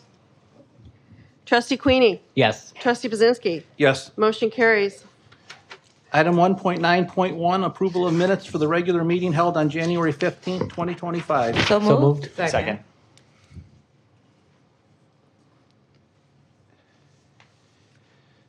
We ready to vote? Trustee Morales? Yes. Trustee Stamborski? Yes. Trustee Broderick? Yes. Trustee Garcia Guillen? Yes. Trustee Harris? Yes. Trustee Queenie? Yes. Trustee Pazinski? Yes. Motion carries. Item 1.10, the approval of the agenda. So moved. Second. Discussion? I was going through policy 01.45.01, which is agenda preparation. And there's been many months that I've been asking for things to be put on the agenda following the rules and regulations. And it does not say that we have to have more than one trustee. It says a trustee may request, put it into print, which I've done, and it will be added to the agenda. And it says that it'll be put into our board packet. So I think that all of us trustees, whether we want something on the agenda, we should be allowed to have it. And then that can be discussed at the board meeting, not told by the chair that we can't have it on or not even say anything, and the board agenda comes out. So I think we should be following 01.45.01, which was addressed in 12 of 23. Policy committee wants to go back and change it, then change it, but I think right now the way it reads, anything that a board member brings to the attention of wanting to be on the board agenda should be on the board agenda. I don't know that it's anything. I think we have space in the agenda, allowed space to discuss new business or old business. Perhaps it's something that you can bring up during new business for consideration to be on an agenda. If you only get 3 minutes, you don't have any time to do it. Having it on the agenda is more appropriate than doing this just a 3-minute. Because for us that are elected to do something and 3 minutes is the only time we get, that's not fair to us. That's why things on the agenda should be on the agenda. And that's why I asked for things to be on the agenda. 3 minutes is And I have enough a time. full email that I sent, and it went to both the chair and to the president. You can bring it up for discussion and under new business. We have 3 minutes if you can summarize what you need. Now, if you have 20 things, then it's going to take more than 3 minutes. If you follow the policy, that's what you should be following is the policy. And I'll leave it at that. Point of order is we are discussing the approval of tonight's agenda. I believe we have a first and a second. Are we ready to vote? All those in favor? Aye. All those opposed, say no. No. Did you say no? Okay, motion carries. Item 1.11, the approval of consent agenda as presented. So moved. Second. I would like to request an item to be tabled. I would like to request an item myself. So trustee Garcia Guillen, what's your item? The item that I would like to be tabled is item 4.3.1, that is policy 05.02.00. Trustee Morales, what is the policy that you're looking at? What is the item that you're looking at? Sure, I'm looking at item 3.9, and I'd like to have that tabled as well. And I'd like to have some items pulled. 3.1, 3.2.1, 3.2.3, 3.2.5, 3.2.8, 3.5, 4.2,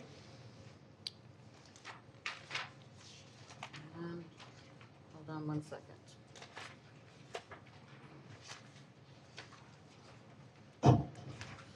That's it.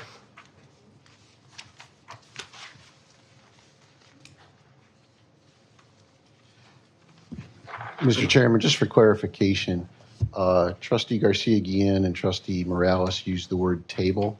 Yes. We're not tabling anything with this motion. We're just pulling it from the Correct. consent agenda so each item can be addressed separately. Correct. Yes.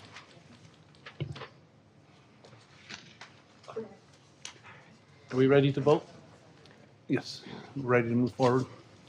Okay, we're voting on the rest of the consent agenda. Yes. Trustee Morales? Yes. Trustee Buzinski? Yes. Trustee Broderick? Yes.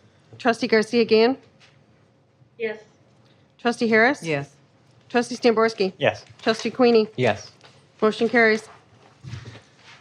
Item 3.1, approval to pay the listing of bills for the period ending January 30th, 2025 as presented. So moved. Second. Okay, my concern falls once again on the KGG bills, 15,607 for December, 14,421, and then Smith Painting for 133,530. I'm inquiring as to, it just says interior painting and repair, it doesn't say where. It's a lot of money, $134? 133,000. Oh,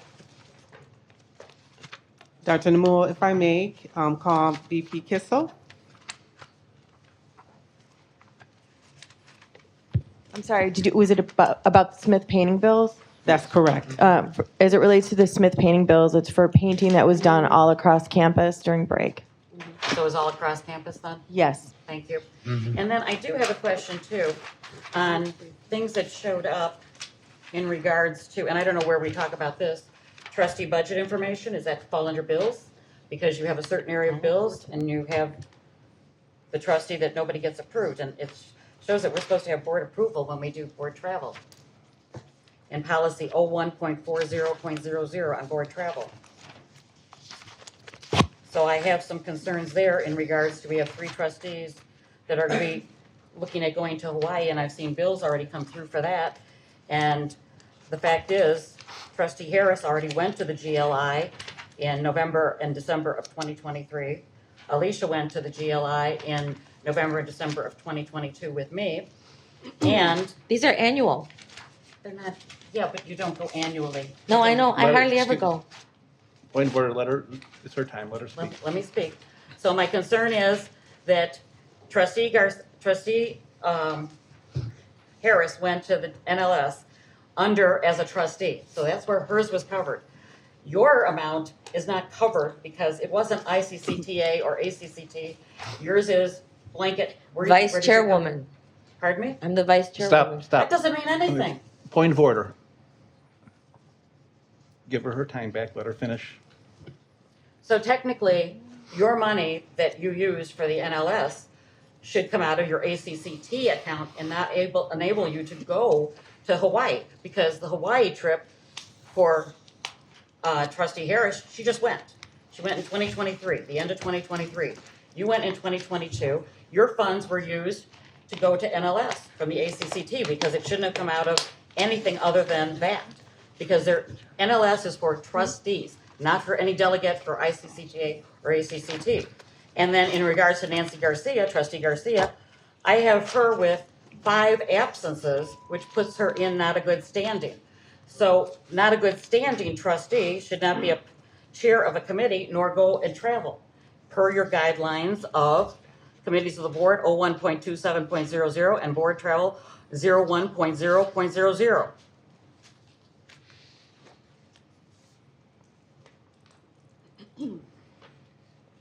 My understanding is that that was unapproved absences. That is a completely different category. If you don't show up to something, you don't tell your professor.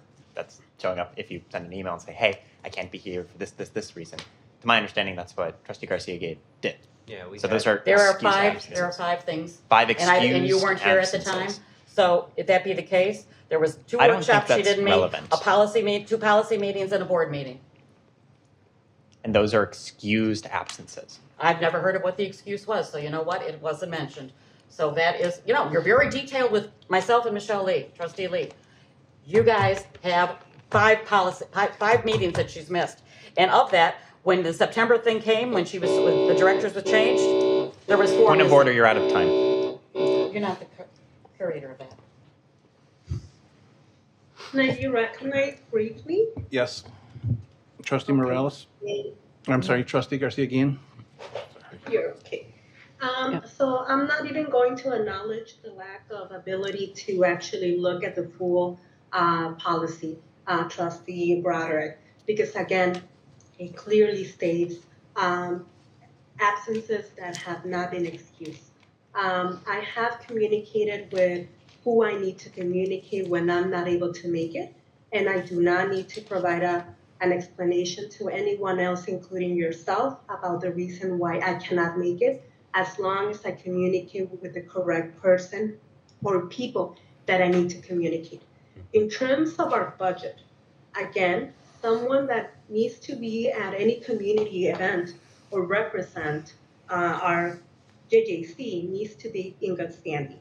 So I do not fully understand why it's taking significant time to understand that idea, but the people that are representing JJC are the ones that should be in any community event, including any training, including any conferences. So that's not even an issue that needs to be addressed at this time. Thank you. Do I have the rebuttal? Yes. After everybody has the opportunity to speak. Right.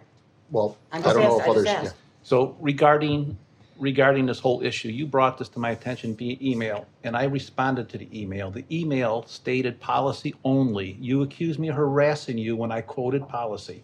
I'm sorry, like we just heard, if you don't understand what the policy is, I explained to you exactly why people went where they were and what they represented. Now, do you come in here and want to skew it all again to favor yourself? I told you in the email that we have an ACCT rep. You can shake your head all you want. You guys don't understand My what time, it is. my time. Sorry. You don't understand, because obviously this has been going on for the 6 years I've been here. I've watched you argue this for 6 years. Stop. It's a nonsense. It's more of a waste of our time. You are not the representative of the ICCTA. She's the representative of the ICCT and the ACCTA. She will go to the events that require her. You told me there wasn't anything for the ICCTA in DC, but yet we got to see a meeting on Dr. Newell's presentation for the ICCT. So there was an ICCT event. That is why she was there. No. Well, I'm sorry you disagree, but that's what the policy says, and that's how I responded. But So- that is the wrong way to read it. Again, because- Trustee Sorry. Broderick. So I yield my time. I've answered this question through the email system. And I'd like I don't to know if just, everybody is, oh, I'm sorry. I'd just like to say that I did attend one of those conferences. That was in 2022. And then now in 2025, that was 3 years ago. Okay? So whatever happened in 2022's budget, it's in the past. I am allowed to go to one of these conferences now that I'm healthy and I'm able to get back out and fly and learn more about what's going on with our legislation, which I'm going to report later today. So that is completely justified. I yield my time. I'd like to respond. I believe it was a couple of meetings ago, we talked about trustee training, leadership is ongoing. It's not just one time and that's it. I want to read something from the ACC website, ACCT website. The question is, who should attend? It says, maximize your experience by attending the ACCT Governance Leadership Institute, GLI, as a team, including your board chair, college president, and trustees who are poised to step into leadership roles. While not required, participating as a team enhances collaboration, strengthens relationships, and ensures a shared understanding of key governance principles. Attending together provides an invaluable opportunity to align your goals, build a cohesive strategy for the future, and foster a deeper, more effective trustee CEO partnership. Take this chance to unify your board, elevate your leadership dynamics, and return home with actionable insights that will benefit your entire institution. Now, that indicates to me it's ongoing. And all trustees are eligible if they have the budget. And if we're in good standing. It's to make us more So- effective, cohesive, collaborative boards. And I'm sorry, Maureen, but when you've gone, Excuse your me. behavior's been pretty bad. Excuse me, it was my turn. Sorry, go ahead. Yeah, so I agree with you, but it was still my turn. And I think the fact that you're trying to discourage individuals who want to get more educated in terms of their role as a trustee is totally unfair. That's my comment. I would say that being detail-oriented is very important when we're reading our board policy. The policy committee spends a lot of very good time making sure that these policies are up to spec and that the vocabulary and the diction used within those policies represents what the board expects. And part of being detail-oriented is making sure we read the entire policy. So when it says excused absences, that means excused absences are excused. And we need to read that out loud too when we're reading the policy or if we're citing it, or otherwise we're not really reading the policy.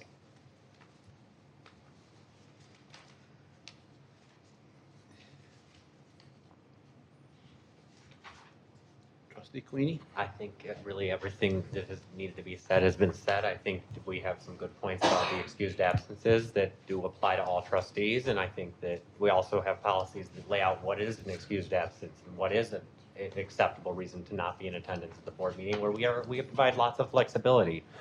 And you know, I see the points that we do want to be sending it to the trustees who we are investing in their leadership and people who are on our strategic leadership roles, like where Diane sits as the ICCTA and the ACCT representative in going to the NLS and GLI. They have specific meetings. Even just in Washington, Diane went early for those meetings. She had to go a few days early to meet with the ICCTA and ACCT because they host the conference. Mm-hmm. So they invite all their representatives and they do ask them to be there. So that's really all I'm going to have to say. I think that it is important that we are acknowledging that we are trying to invest in the leadership and professional development of the board. But with that, I'll yield back my time. Thank you. Any other further discussion before we vote? Can I rebut? Yes. Go ahead. Okay, here's my position. It's in Hawaii. It was made, the governance board of the ACC approved it for the Pacific Islanders and the Western states. If you guys really want to go, there's one going to be in August in Indianapolis or Pittsburgh. They're deciding on that. You have a trustee that is up for re-election, and she's never gone to any national. I have a problem with that, and I still say she's not a good standing member. I'm sorry, Trustee Alicia, you've gone to things that we've already expensed. Diane, you've already gone in Bloomington and went there because we didn't go to DC. You went to Bloomington. It's the same stuff that you learned in the 2023 thing. I don't understand why you think you need to go because it's only Hawaii. All of a sudden, Hawaii is on the list. You've already gone. You went to the NLS. You've gone to the ICCTA. You've already gone. And I'm going to say this. It's taxpayer abuse of money for you guys going right now. There's ones that are going to be local, and most of the college boards, community college boards in Illinois are refusing to send their trustees because it's too expensive. Airfare is $1,100 round trip. I have a rebuttal. The chair will recognize whoever wants to speak. So you can refer to him. Everybody has 2 minutes of rebuttal. Yes, Trustee Morales. Thank you. Right now, we're still on 3.1, correct? Correct. Discussion. And I believe Trustee Broderick mentioned the bills, right? Some of the bills that she's questioning are the legal bills, which many of them, over $60,000 of legal bills, are for items that she has created by filing complaints with the Attorney General. So if you want to be responsible, stop suing the college, okay? And we will not incur over $60,000 of bills. Stop incurring bad laws Point of and order, bad please. rulings. It's Point of order. Trustee Morales has the floor. Thank you. So if we want to be responsible, this is an election year, okay? And taxpayers need to know the liabilities that we have on this board. Sending board members to governance conferences to better understand new policies, especially with a new administration that's coming up, and everything is changing for higher education. This is a critical time for trustees to attend these conferences and learn. Trustees that are in good standing, okay? And so having said that, yes, I do plan and I'm excited to go to Hawaii to learn more how we can navigate higher education under this new administration. And I am not a liability for this college and costing us legal bills. Thank you. I yield my time. Any other rebuttals? If I may. Trustee Stamborski. It's all right if you say that you personally don't think she's a great trustee, but Nancy Garcia-Guillen is a fantastic trustee. I didn't And say that. policy, it is my time. I didn't say that. Trustee Nancy Garcia-Guillen, is completely compliant with the policies that we have laid out. If you don't like those policies, that's one thing, but do not try to claim that she is in violation of those policies when she is not. There's a very particular word there, excused. And she was correct when she said she doesn't have to send all of us a text or an email to say when she doesn't have to be at a meeting. That is between her and the chair and the president. That's it. I would like you to please acknowledge that you misread the policy. Because if you go back, you can check. It does say excused. I'm correct. Your time has expired, so you'll have to just. I yield my time. Trustee Queenie? I know we have the travel policy in the board book tonight, so I'm going to refer to that quickly when I get it up, because it does list in there specifically excused absences within the past 2 years for trustees. It is on the board book where you can refer to it under 4.2.1 trustee travel budget, and on the second paragraph, good standing members are in good standing unless in the previous 2 years any of the following has occurred. They have been censured by the board. They have been subject of an affirmative vote of no confidence by the board. They have had more than a total of 3 unexcused absences from any board assigned committee meetings, workshops, retreats in the fiscal year, or have otherwise been determined to have been delicate in their duties as a board member. Any question as to trustees' good standing shall be determined by a vote of the board. Excused absences are defined for those reasons which a trustee is physically unable to attend meetings, as it's stated under prerequisites in policy 01.45.05. A member of the board can be returned to good standing at any time following the passage of a motion by a majority vote of the board. That is where it says that in the policy about excused absences. So I'm going to go to Josh's point and ask that you also acknowledge that you are wrong in saying it did not say that. No interaction back with her. Thank you. Thank you. Trustee Harris? Yeah. Okay. Yeah, I do want to say something. I don't mean to be out of order, but I think when we start evaluating what other trustees do, um, in the light of your situation. I think you're being totally unfair. And to also accuse me and the other board members of blatantly or deliberately wanting to spend the taxpayer dollars is you're totally out of order for that. You can shake your head all you want, but you are. And I say that because the opportunity for you to go to Washington was not there, and had it been, this wouldn't be coming out of your mouth.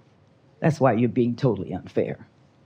And I'm saying that now, and I'll say it later. I'm not here to spend the taxpayers' dollars. I'm here to represent them. And the only way to represent them is have the tools to do it. So you can shake your head all you like. Please do not interact with her. Just read your comments. Yeah, it just, I probably should have even saved that comment, but I felt the need to say it. I just felt the need to say that. That's it. I yield back. Are we ready to vote? Yes. Yes. I have a comment. Can I be recognized? Yes. Perfect. I'm going to go ahead and bring us back to the actual item that was up for discussion, and that was 3.1. I Correct. have no concerns. You're good? Yep. Okay. I have no concerns. I have reviewed the bills, and all of the information makes sense based on everything that we're spending and everything that needs to be spent. So I'm good to move forward. Thank you. Okay. Now we're ready for a vote. Okay. Trustee Queenie. Yes. Trustee Stamborski. Yes. Trustee Broderick. No. Trustee Garcia Guillen. Yes. Trustee Harris. Yes. Trustee Morales. Yes. Trustee Bazinski. Yes. Motion carries. Item 3.2.1, the bid for the Whitendorf Agricultural Educational Center Solo Photovoltaic Project. So moved. Second. Question I have, Discussion. am I allowed to ask it? Go ahead. Question I have is, when I'm looking at the dollar amount and you're saying, you've given a report about what the return of it was gonna be, Josh? What is going to be the cost per year? How long is it going to take for us to return the 394 without paying for any of the utilities? Without the utilities, I would have to, I would say refer to Karen Kissel for this. That's exactly what I was going to say. Thank you. So the total cost of the project is $394,500 before we receive all of the rebates and the energy credits and the direct and elective incentives. It's going to take us approximately 7 years to pay back this project. 7 years, and then we will not have any utility bill for that, using the. We're planning to focus on being off the grid. Our utilities at that facility are approximately $13,000 a year. Okay, thank you. Any other discussion? We are ready to vote, please. Trustee Garcia Guillen. Yes. Trustee Stamborski. Yes. Trustee Broderick. Yes. Trustee Harris. Yes. Trustee Morales. Yes. Trustee Queenie. Yes. Trustee Bazinski. Yes. Motion carries.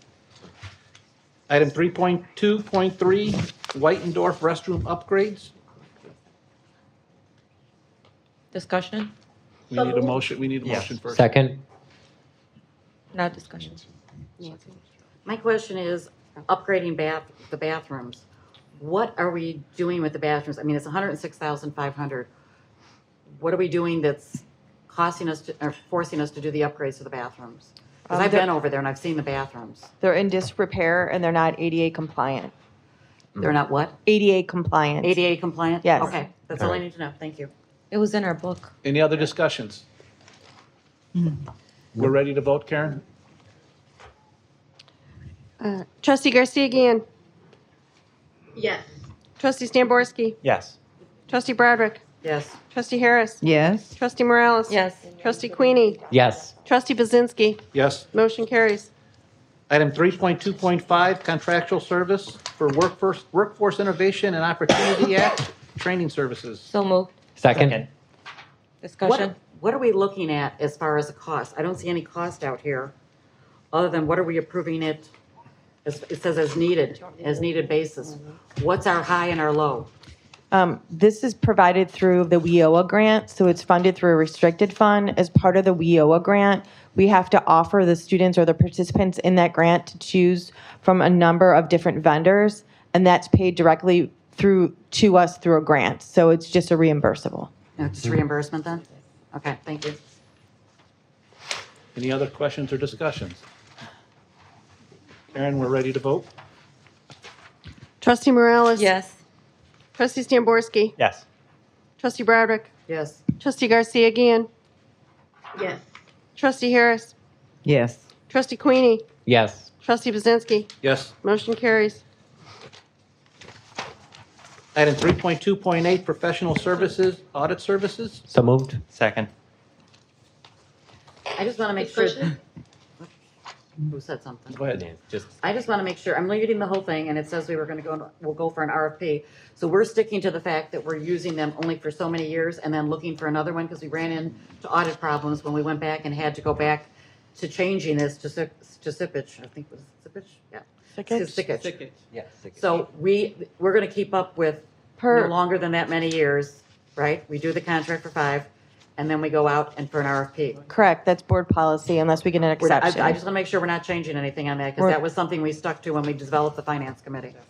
Thank you. Any other questions? We're ready to vote, Karen? Trustee Queenie? Yes. Trustee Stamborski? Yes. Trustee Broderick? Yes. Trustee Garcia Guillen? Yes. Trustee Harris? Yes. Trustee Morales? Yes. Trustee Buzinski? Yes. Motion carries. Item 3.5, Board of Trustees approval of the sale of college personal property. So moved. Second. Okay, here's my question. We did the forensic audit. We came back with a lot of things that we had concerns and issues about.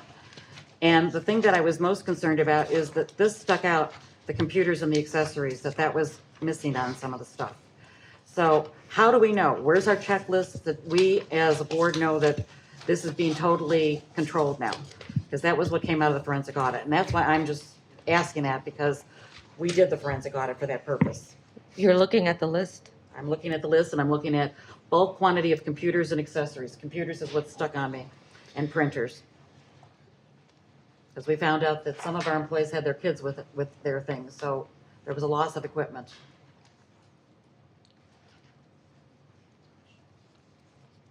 Ms. Kissel? We're provided a list of the items that the college deems is no longer good for the college or for the division. That is provided to Matt Stevenson and his team. Computers are scrubbed to make sure there's no student or personal information on them, and they're placed for either sale, auction, or disposal or recycle if they're no longer for use. So we have a pretty controlled process. We have a place where we store those materials. We have people who dispose of them and people who provide that list.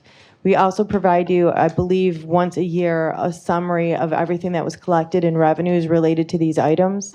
And we will continue to do that for you to, audit at your leisure. And that was what we were missing before, was the control. So as long as we have that, I'm good with this then. Thank you. All right. Any other discussion? We're ready for a vote, Karen? Trustee Morales? Yes.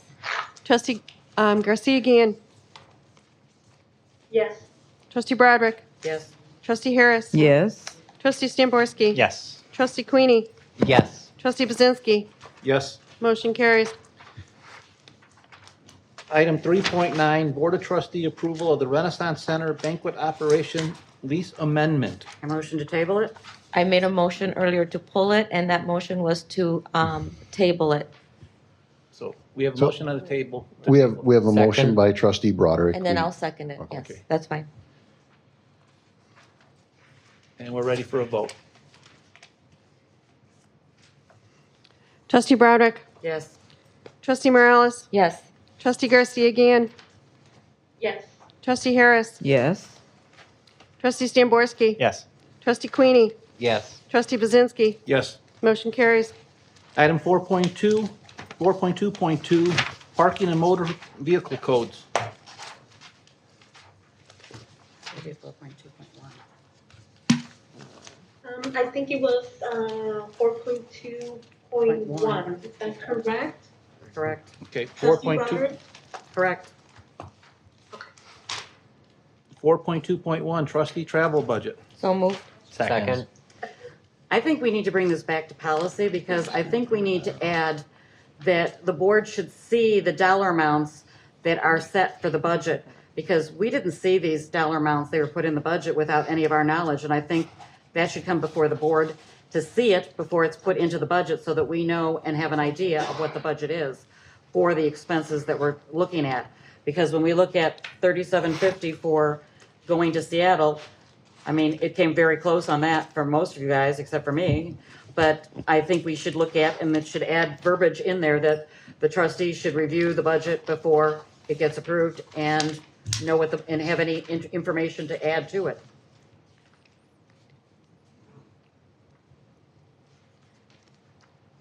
Chairman, isn't the budget reviewed by the secretary? Well, the budget was reviewed by us. We all saw this in Correct. May of last year. This budget was put Correct. in everyone's hand. And a certain trustee decided to say she wouldn't support it, tore hers up and left it on the floor. We then went ahead and at the next meeting, we approved the budget. This was the process. It is the process. We still approve the budget. It And doesn't review it. become it's on page 160 of the budget. It doesn't get there by accident. It has been approved by all of us. You put that in there where it's never been in that big budget package before. It was always a line item that was approved. So you did that and snuck it in, and I'll say snuck it in. You tore it up in the room here. You I saw looked it. You at it, I did not- didn't think you were putting it into the budget book. That Then was, you need to pay better attention Oh, when we yeah. have Yeah, I a know. preliminary So you're not- budget and you don't object to it then, it's going to the next meeting for approval, which it did. Nothing has changed. The board still Got it. approved that budget. got it. We have a motion and a second.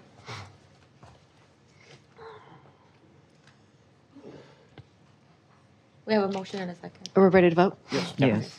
Trustee Morales? Yes. Trustee Queenie? Yes. Trustee Broderick? No. Trustee Garcia again? Yes. Trustee Harris? Yes. Trustee Stamborski? Yes. Trustee Bazinski? Yes. Motion carries. Item 4.3, the approval of board policy 4.3.1. 4.3.1, prohibition of sexual This is discrimination, trustee Garcia. Go ahead. of sexual discrimination and sexual harassment. So moved. Second? I would like to request to table it. So the motion, So you have a motion made to approve it. A motion to approve it was seconded. Now we have a motion to table it. correct. So is there a second? Second to table. Yes. Okay. Yeah, I was originally trying. So to who go did the for Don't you original have to take motion? a vote, though, for the first and the second? think of the- I- No, made the original once a motion to motion. table is made, all discussion stops, no debate.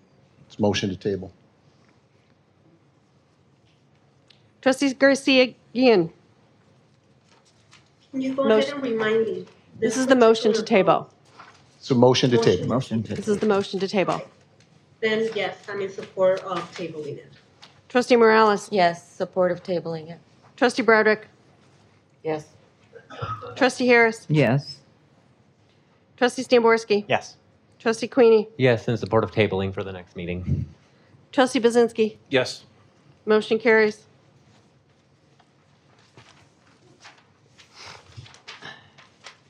Item 4.1, first reading of board policies. 4.1.1, public comment at board meetings. A motion? Second. Second.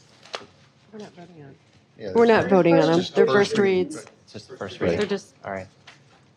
Mary? You want a discussion? No, go into discussion first.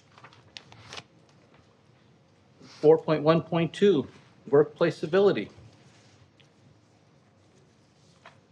4.1.3, employment at will. 4.1, Oh, You're good. No discussion. thank you. 4.1.4, transfer credit. And policy 4.1.5, grades. No objection, I'll move to second read. Can I ask one question though? I mean, you did go through all of them, but I would. 4.1.1, the public comment at board meetings. Why was it necessary to add the verbiage to it? Because at the policy meeting, nobody said anything. You guys just let it go. Why did you have to add it? What verbiage? It's where the trustees can't get up and speak. So if we want to become a citizen, can we get up and speak? Trustees are not allowed to address the board during public comment. If we come down and remove ourselves as a trustee No. and become a citizen, No, you it's been done cannot. before here. Well, and we also got a decision from the Attorney General's office that stated that you cannot do that. Okay, I'm just asking. I'm just That we paid a asking. lot of legal money to get that. Yeah.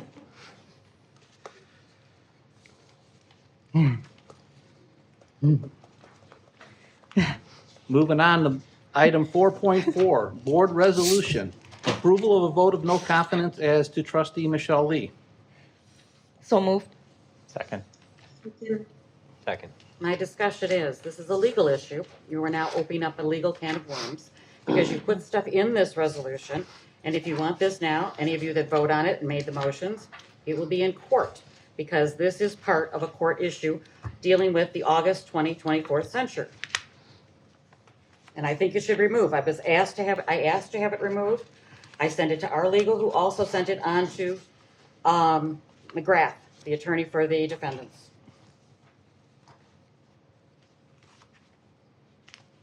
Any other discussion?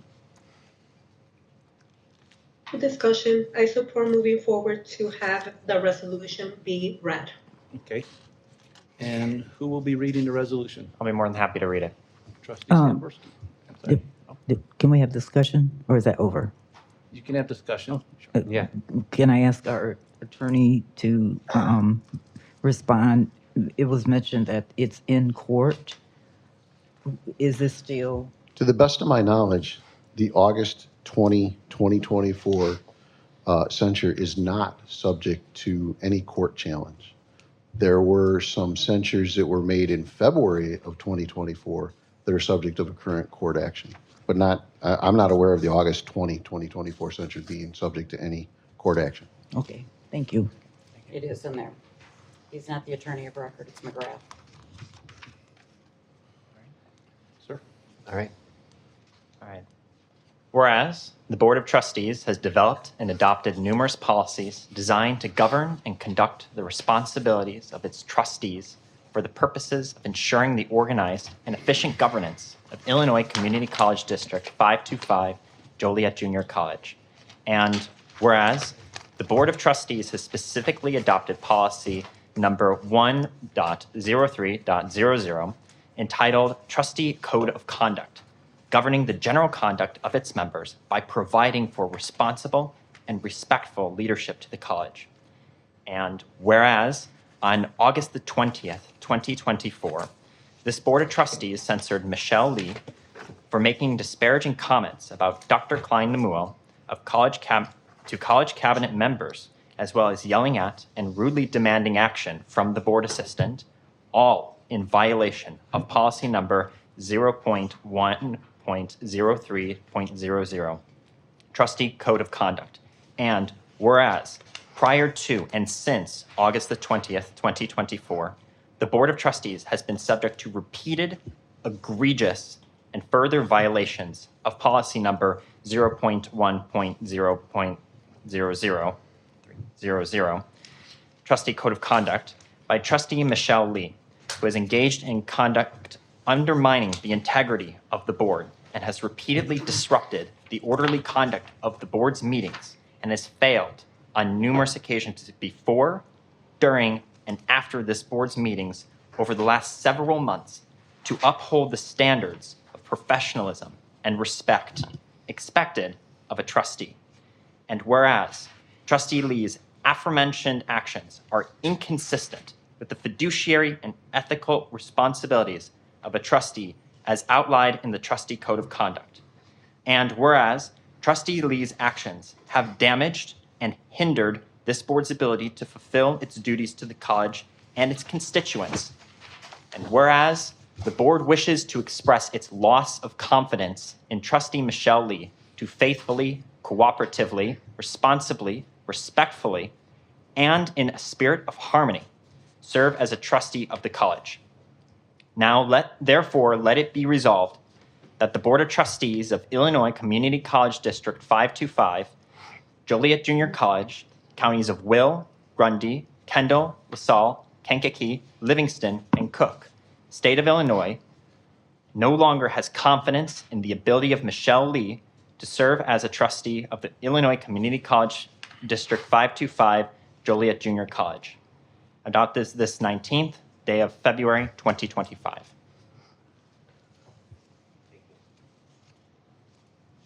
So moved. It's already been moved. Mr. Chairman, if I may add a comment, I don't back to Trustee Broderick's comment, I don't see how any pending litigation would affect the board's ability to pass this resolution. Thank you. Thank you. Thanks. We're ready for a vote, please. Trustee Morales. Yes. Trustee Broderick. No. Trustee Garcia Guillen. Yes. Trustee Harris. Yes. Trustee Stamborski. Yes. Trustee Queenie. Yes. Trustee Bazinski. Yes. Motion carries. Item 5.1, representative to the ICCTA ACCT, trustee Diane Harris.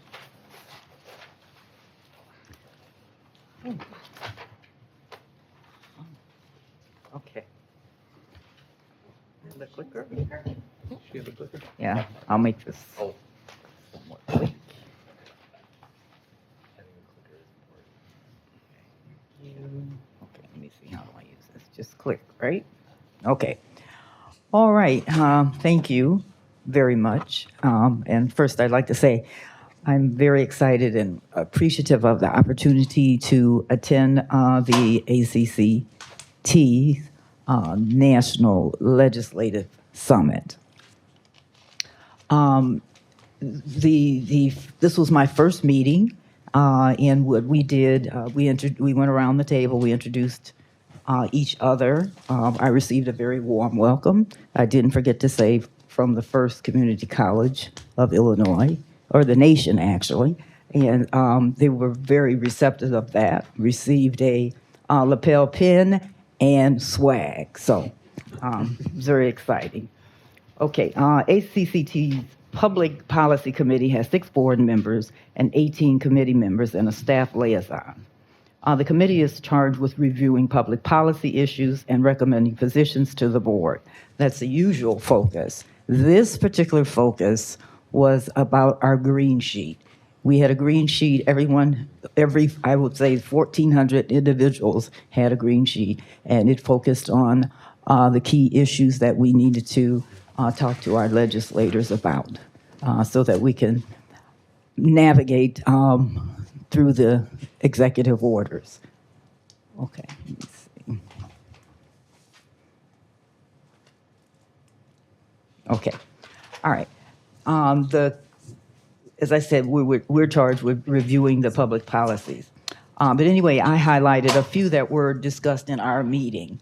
The language was of utmost importance, and we were to focus on the best practices and innovativeness initiatives throughout our colleges. So risk sharing was one that was on top. We do not support this. The college doesn't support it, nor do we. And I really don't want to get into all of the details about the risk sharing. There's quite a few of them on here that I listed, but these were some of the key pointers. We don't support it.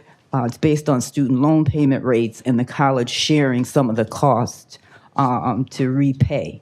It doesn't work in favor of our college, nor does it work for our students. So this was a huge pushback for all of the community colleges across the nation. And I think everybody that were there and able to see their legislators were able to kind of convince them of that as well. And then the Pell Grant, of course, I'm sure there was,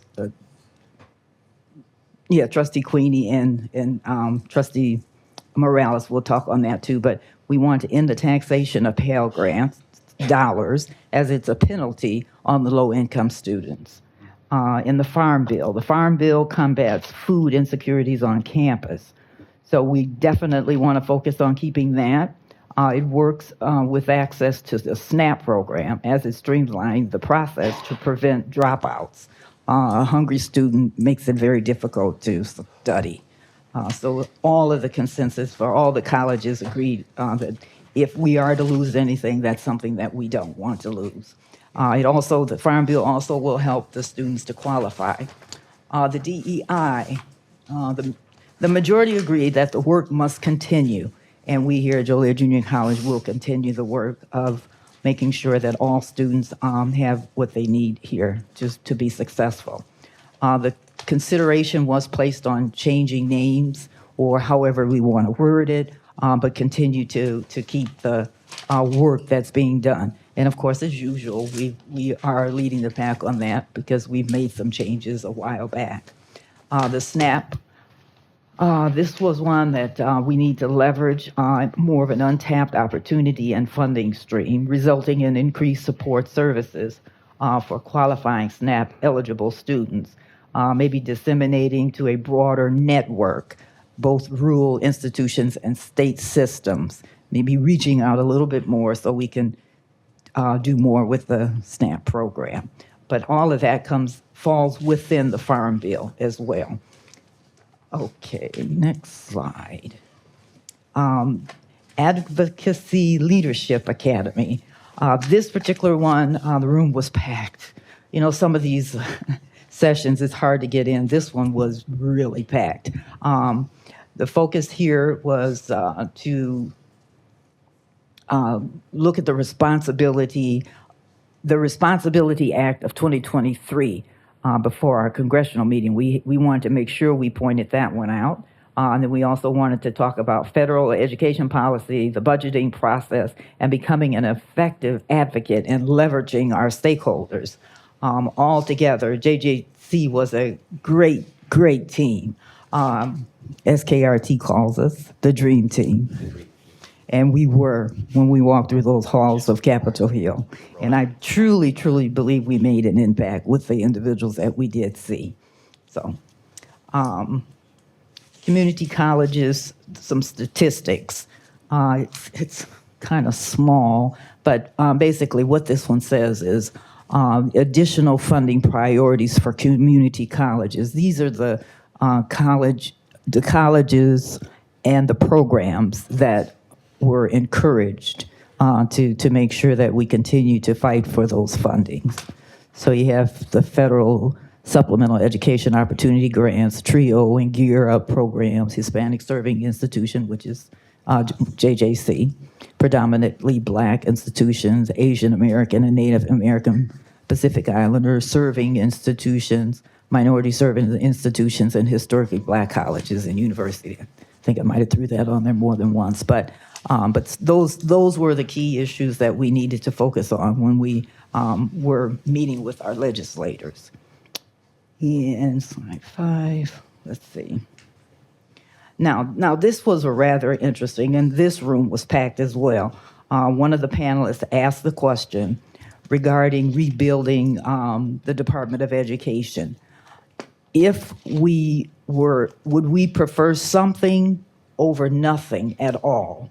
10% of the individuals in the room said that they would prefer 10%. The other 90% said that they would take nothing because they were not comfortable with the fine print.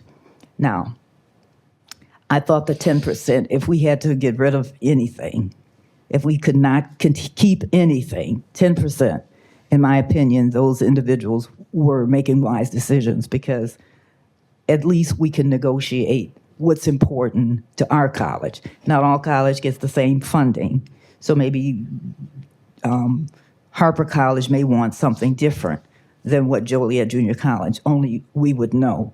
But I would say that we would want the opportunity to take something as opposed to nothing. So that was the one question that I thought was interesting, that only 10% of the hands went up. Let's see, where am I at? Some supports. Okay, all right. Let's see. Now, the one of the speakers kind of focused on what would happen if we did not support or if we were not supported by government, actually. So the pushback from the colleges would make things unsuccessful, and half of the colleges will suffer.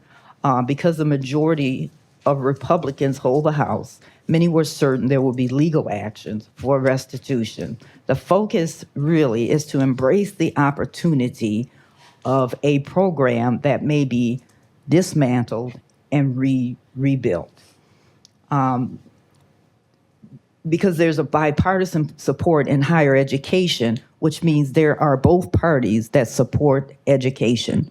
So it's very important that they come together, support education, so that we can move forward with the agenda of educating our students. Okay.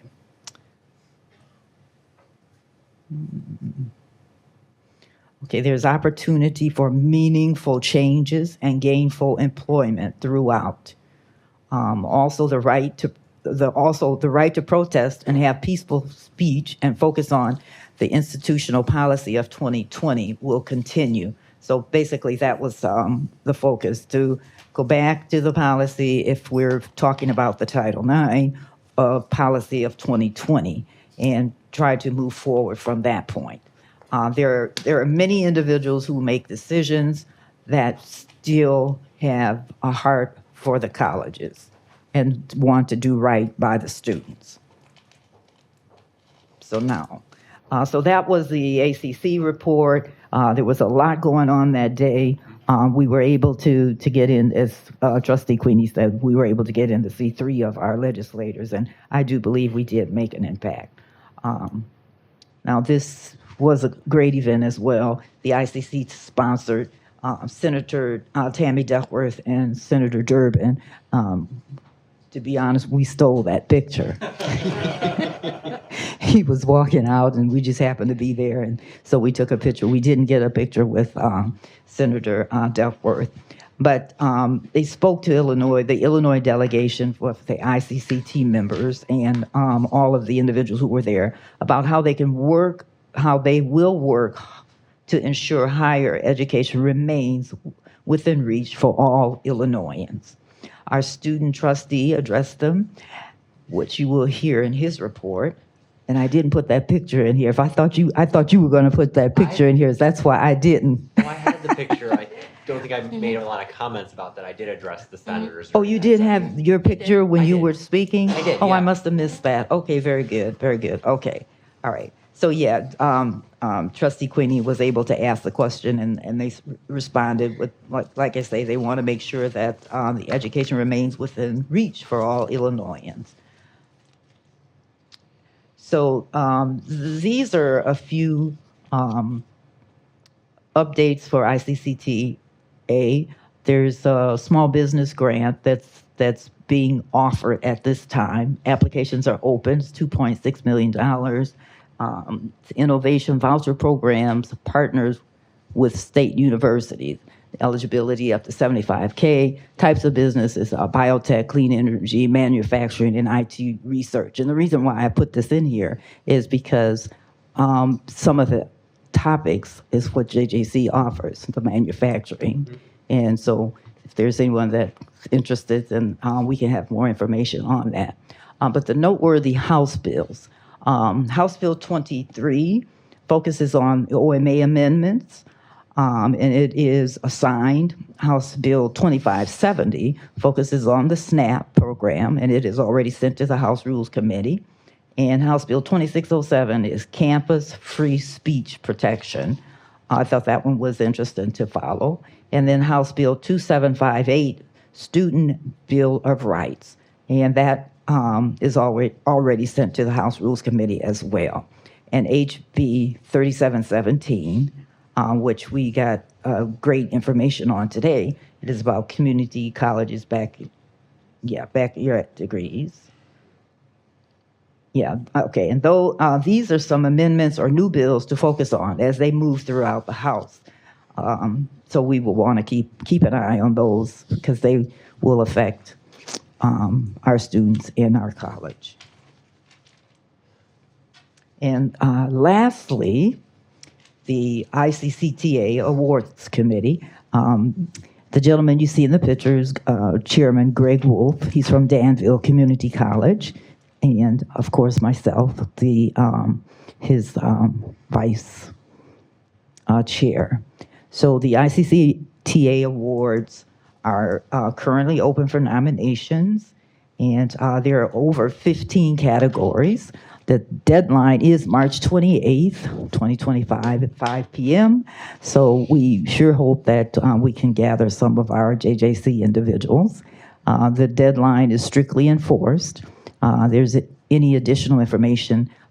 There's the lady's name. You can reach out to her and the phone number. So that's it. That concludes my report. Thank you. I yield back if there's any time. Thank you. Yeah, thank you so much. Really enjoyed the report. I thought it was very educational, and it really shared more details about the discussions we did have while we were down there, so really thank you. Thank you. Item 5.2, trustee updates. I'll go to my right first, trustee Morales. Sure, thank you so much. So the update I'd like to share is a brief report on the trip to the National Legislative Summit in Washington, D.C. last week. So I did attend a workshop, which was a policy-focused session, what could federal workforce policy look like in the 119th Congress? And basically, they did start with saying, this is in the spirit of chaos, because at that moment, there's a lot of executive orders that are being signed. They did state that there is a lot of growing skepticism between 2- and 4-year degrees and the value of higher education, including offering bachelor degrees at community colleges. This is not viewed as an either-or proposition, but rather a yes to both proposition. They want to see multiple high-quality pathways to lead to opportunity and success for all learners. There appears to be a big move toward employer-directed training, however, especially when we're dealing with the WIOA grant. There is a bipartisan consensus in workforce development for technical education. There are a lot of competing priorities with Q1 and Q2 with funding and reconciliation. Federal funding runs out in March of 2025, and some key staff that serve on key committees that oversee WIOA policy were lost, and its reauthorization lost with the reauthorization process. They are keeping a close eye on who is filling these positions. House and Senate dynamics will shape how everything plays out. But at this time, at that time of the meeting, there were a lot of unknown variables. What can we do? There is a strong training focus. The perception in Congress feels that there is not enough training is happening in the public workforce system. A higher prioritization of training services is needed. Supportive and wraparound services are also needed. Students need support to ensure that they are ongoing to be successful and complete, so that they will need support from Title I, which brings us back to having our mental health center being approved and getting up and running. I consider that part of the wraparound services that students will need. I want to report on a speaker during one of the luncheons. Her name is Heather Long. She's a columnist at the Washington Post and a contributor to Marketplace Radio. And she spoke of the great and weird economy presentation. So we're rebounding from the pandemic between 2020 and 2021, and we saw growth in the economy of 2.5 to 3%. Unemployment rate was at 5%. For the past 8 years, excluding the pandemic from 2020 and 21, we have had unemployment at 4%.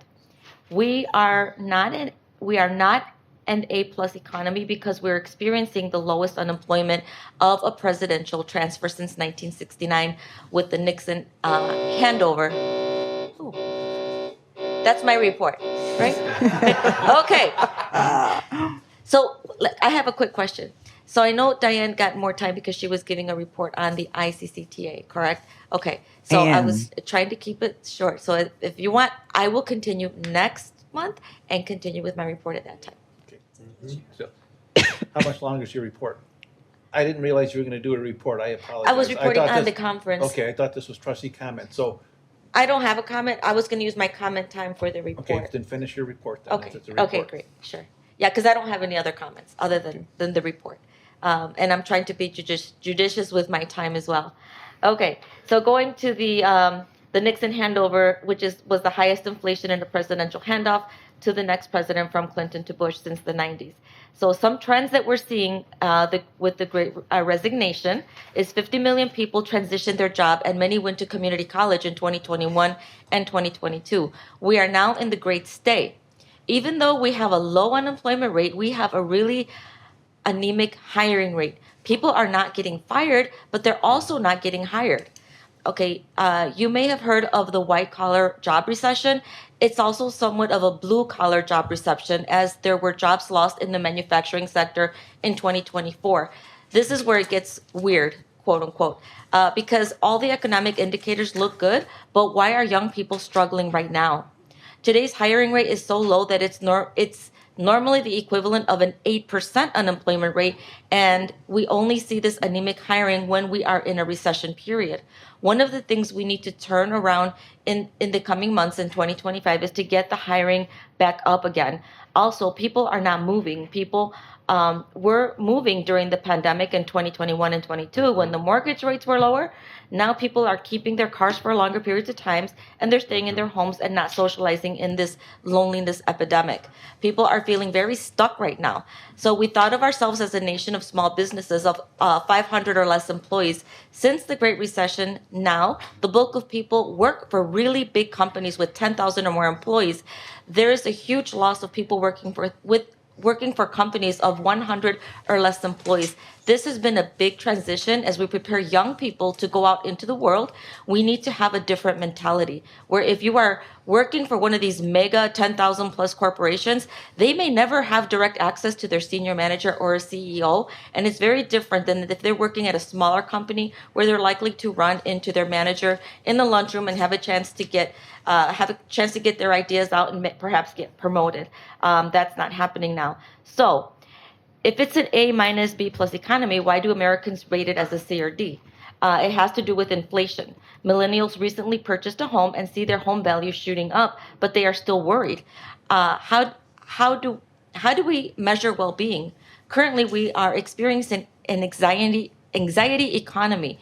People still feel isolation. Mental health issues are on the rise and are shaping our economy, and this plays into where people are spending their money, like in therapy and weight loss drugs. In terms of President Trump and the economy, tariffs are definitely a huge concern. He is doing what he calls reciprocal tariffs, which is not really a term. We should look at what he did in his first term with China, mostly with tariffs on steel and aluminum. That was about 14% on everything we import. And he threatens with the tariffs, then delays, then slims them down. Many believe that he's using it as a bargaining power versus how much is going to go into effect. If he moves forward on tariffs on Canada, Mexico, and China, we're talking about 42% on what we import into this country. It's totally a different magnitude. It's why economists are focused on this tariff question and trying to understand the rationale. So the stock market is going up because there's a lot of enthusiasm today because of the pro-growth agenda, the tax cuts, the deregulation, and the low energy costs. The national debt when Trump took office in 2017 was 20 trillion, and today it's 36 trillion. There is a lot more concern in the bond market that this nation has too much debt and the outlook is not good for the fiscal trajectory. There are close to $5 trillion in tax cuts. We need the price of gas to be at about $3. Otherwise, there is not going to be a lot of drilling going on. We need to watch what companies are actually doing in terms of investment, what they are doing on hiring and aren't investing in. We are seeing a weak investment. The sectors that are doing most of the hiring are healthcare, retail, and government. And government is currently seeing a slowdown. Currently, the focus is to get the workforce to get bigger, to get people who are not working to start working. We are seeing more people between the ages of 25 and 54 working as this administration is trying to reduce immigration. The administration is questioning how much is going to federal work study versus apprenticeship programs and short-term training. What's getting eliminated and what will be saved? They are looking at what we have not been investing in. Attention to the bond market is back and very focused on inflation. They're concerned about the tariffs. The closer we stay in the bond world to 5%, the more problems that we may have. That means borrowing costs are higher for the government, for anyone who wants to start a business. Mortgage costs will stay higher as well. We need this bond market to stay closer to 4% for our national and private sector interest. This is probably the number one factor that will keep President Trump in check if you're worried about all of these executive orders or the new Department of Government Efficiency, because it takes many years to fight things in court, yet the market reacts right away and has an immediate impact on our day-to-day lives. I just want to also mention that in going to this second time in 10 years, going to the National Legislative Summit and networking with fellow colleagues, I can tell you that a lot of colleagues, when I told them who our president is, they knew him. They were very excited that he's our president. He is known nationally, and we are, as an institution, we're extremely lucky to have him here at Joliet Junior College. Thank you.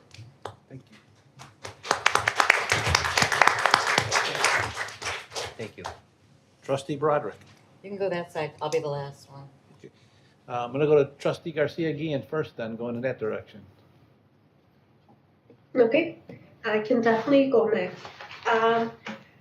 Some of the general updates that I have are some comments and then just acknowledging the mental health center. Okay, so the first one is thank you to everyone that is here today in the public and also just here, including my fellow trustees that are holding us accountable. And I also really appreciate that the board is holding each other accountable. That's something much needed and appreciated because we cannot stop holding ourselves accountable, because then someone will do whatever they want, and that's not okay. So the other thing that I want to mention is that Trustee Morales mentioned some of the executive orders that are coming out of the White House. We are keeping an eye on those executive orders because they impact our students, including the Department of Education and other populations that represent our student body. So we'll be keeping an eye on those policies and to make sure that we know what's happening with them, to be able to provide the accurate information to our students, administration, and then just the entire community. The last thing that I want to mention, again, echoing a really sense of gratitude for the Mental Health Center and all the work that has been possible and has made it a reality to be able to create this particular center that is going to provide much needed resources. Again, this is something that still needs to work with other entities that we have in the community because the need is really big. So this is going to be a really good opportunity that just can build to additional organizations and additional programs, just to make sure that we're providing this opportunity to our students to make mental health accessible, because again, this is something that is a priority for our students. The other piece of the Mental Health Center that I really appreciated is having a real understanding that there's multiple factors involved with anything that has to do with mental health is crucial.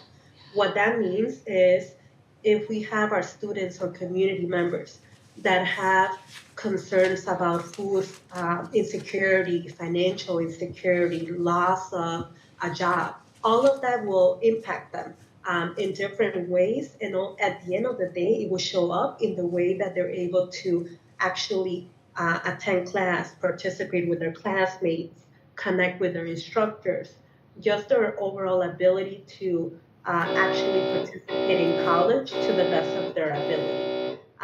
And I will yield my time. I went over. Thank you.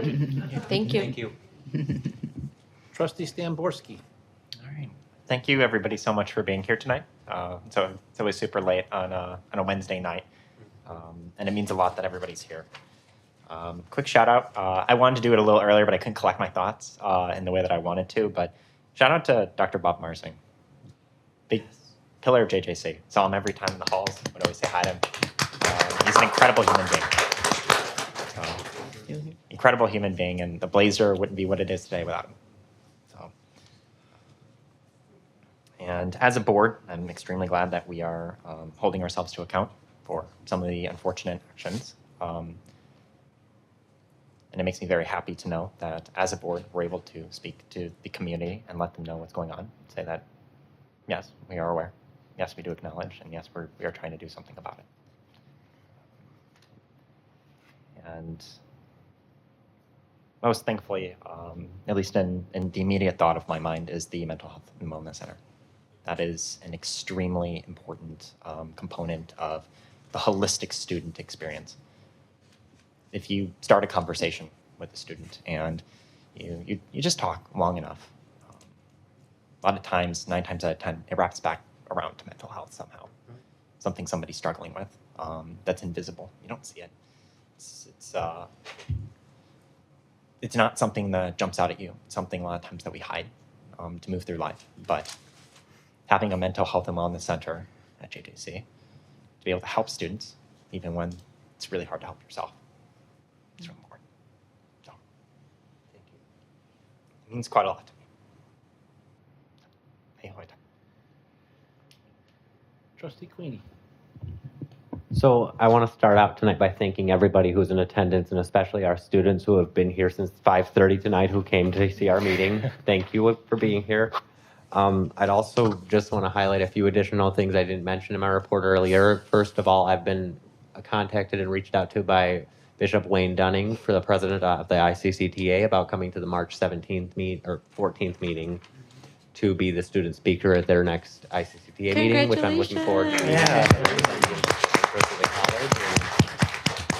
I'm hoping to use that platform also to get a more higher education community college level discussion started with those key stakeholders, and especially our student trustees throughout the next month, about the importance of getting that student voice for the community college baccalaureate degree initiative. I know we're going to be setting up Teams meetings and hopefully in-person meetings to discuss our approach to getting hundreds of students down to the state capitol to really drive this initiative forward and put the pressure on so that we can move this forward in a productive way that benefits all students and creates educational equity.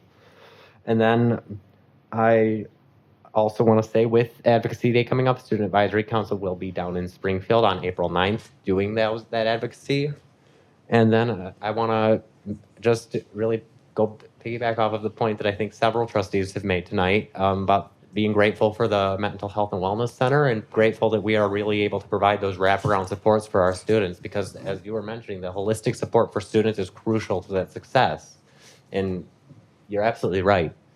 Those conversations always find a way to wrap around to the mental health and the holistic supports our students are seeking to be successful in their academic careers. So just thank you to everybody who's been involved in bringing this initiative. Thank you to Trustee Stamborski for bringing this to the board's attention and making sure that we were getting procedures and policies in place years ago so that we can have this for students today. It's amazing. If I know we went on a tour down last month where we didn't see all the furniture. I was just down there today. They have completely changed the space with the furniture. If you haven't, please take some time and go look. I know they are open during the day, and it's wonderful that we're able to do that. So thank you. And with that, I'm going to yield back my time. So thank you. Thank you. Thank you. Trustee Harris. Yeah, I have a few things to say. First of all, congratulations to our Dr. Numuo for being one of the finalists for the American Association Community College Award, CEO of the Year. Yeah, so making a finalist, it means a lot. It means a lot. It's not always about winning, it's about being noticed. So, well, he's going to win, though. So I want to add that part. And then also, I'm excited about knowing that our JJC will be a part of being a part of the baccalaureate degree here at JJC. We're focused on that. We're going to really, really be pushing for it. And I have some information here, but I want to read just one thing. What are the benefits for the students? And that's what's important: affordability and accessibility, and then flexibility and then higher completion rates. Those are the key components that makes it worth it here. And we want to make sure that it moves forward, the agenda moves forward, and whoever is involved in seeing that happens. First step has already been done, so we hope that others that are involved will push it through. I think it'll be a good thing for the community, especially for those who can afford to move forward to a four-year university. And then to have them right here at home to completion, I think it's something to be proud of. And then lastly, I'd like to donate to this clothing closet. So, yeah, Thank you. so for sure, I would love to do that. And that's about it. I owe you back my time. Thank you. Trustee Broderick. Thank you. I'd like to just clear up some things that were said during this meeting. Yes, the resolution is in court, and this censure, this lack of confidence will follow. And my concern is it was 7 months after the censure was done, and in the policy 0201.18 workplace civility, which I'm glad is up for policy to review, it refuses to allow harassment. This is harassment, and I'm going to say it that way because council has said that. And going back to the travel, as far as the the National Legislative Summit, Diane went as a trustee. She's a volunteer for the ACCT committee. It's a volunteer, but it has nothing to do with delegation and voting. So all of us are allowed to go as trustees. So you use that money for, it should have been the NLS. Now you've gone already to Seattle. I'd love to know where your money for the Hawaii trip's gonna go to, because you have no policy. It's only the GLI. There's nothing ACCT, there's nothing ICCTA. I'd love to know where the money's coming from for that, because she's already gone to Seattle. So where is the money for that coming? Because there's no committee meetings, nothing. And I say this too, there are GLIs coming up, and I think that in all respect, Nancy, because you're up for reelection, I think you should look at going, if you get reelected, to going to the August one, not to the Hawaii one, because you've never gone to a national one. And I rest my case on that, and I think that you should look at the board books in January board book where it showed in the national and the NLS area, it showed Trustee Harris being expensed out of there. And then all of a sudden it gets moved in the February board book to the ACCT. It's called manipulating numbers. I'm sorry. It's like Michelle and I get, because we vote no for something, it seems like we get harassed for voting no. And that's what it boils down to. There's nothing other than that. Thank you. Can I just say that was my error in the board book? Noted. Thank you. Thank everyone for coming tonight. The chair report is going to be real long. I apologize for it, but that's why I was laughing when Trustee Stamborski made a comment about sorry for keeping you here this late. This is early. But no, kidding aside, thank you everyone for participating tonight, and I'm looking for a motion to adjourn. So moved. Second. All those in favor say aye. Aye. All those opposed say no. Motion carries.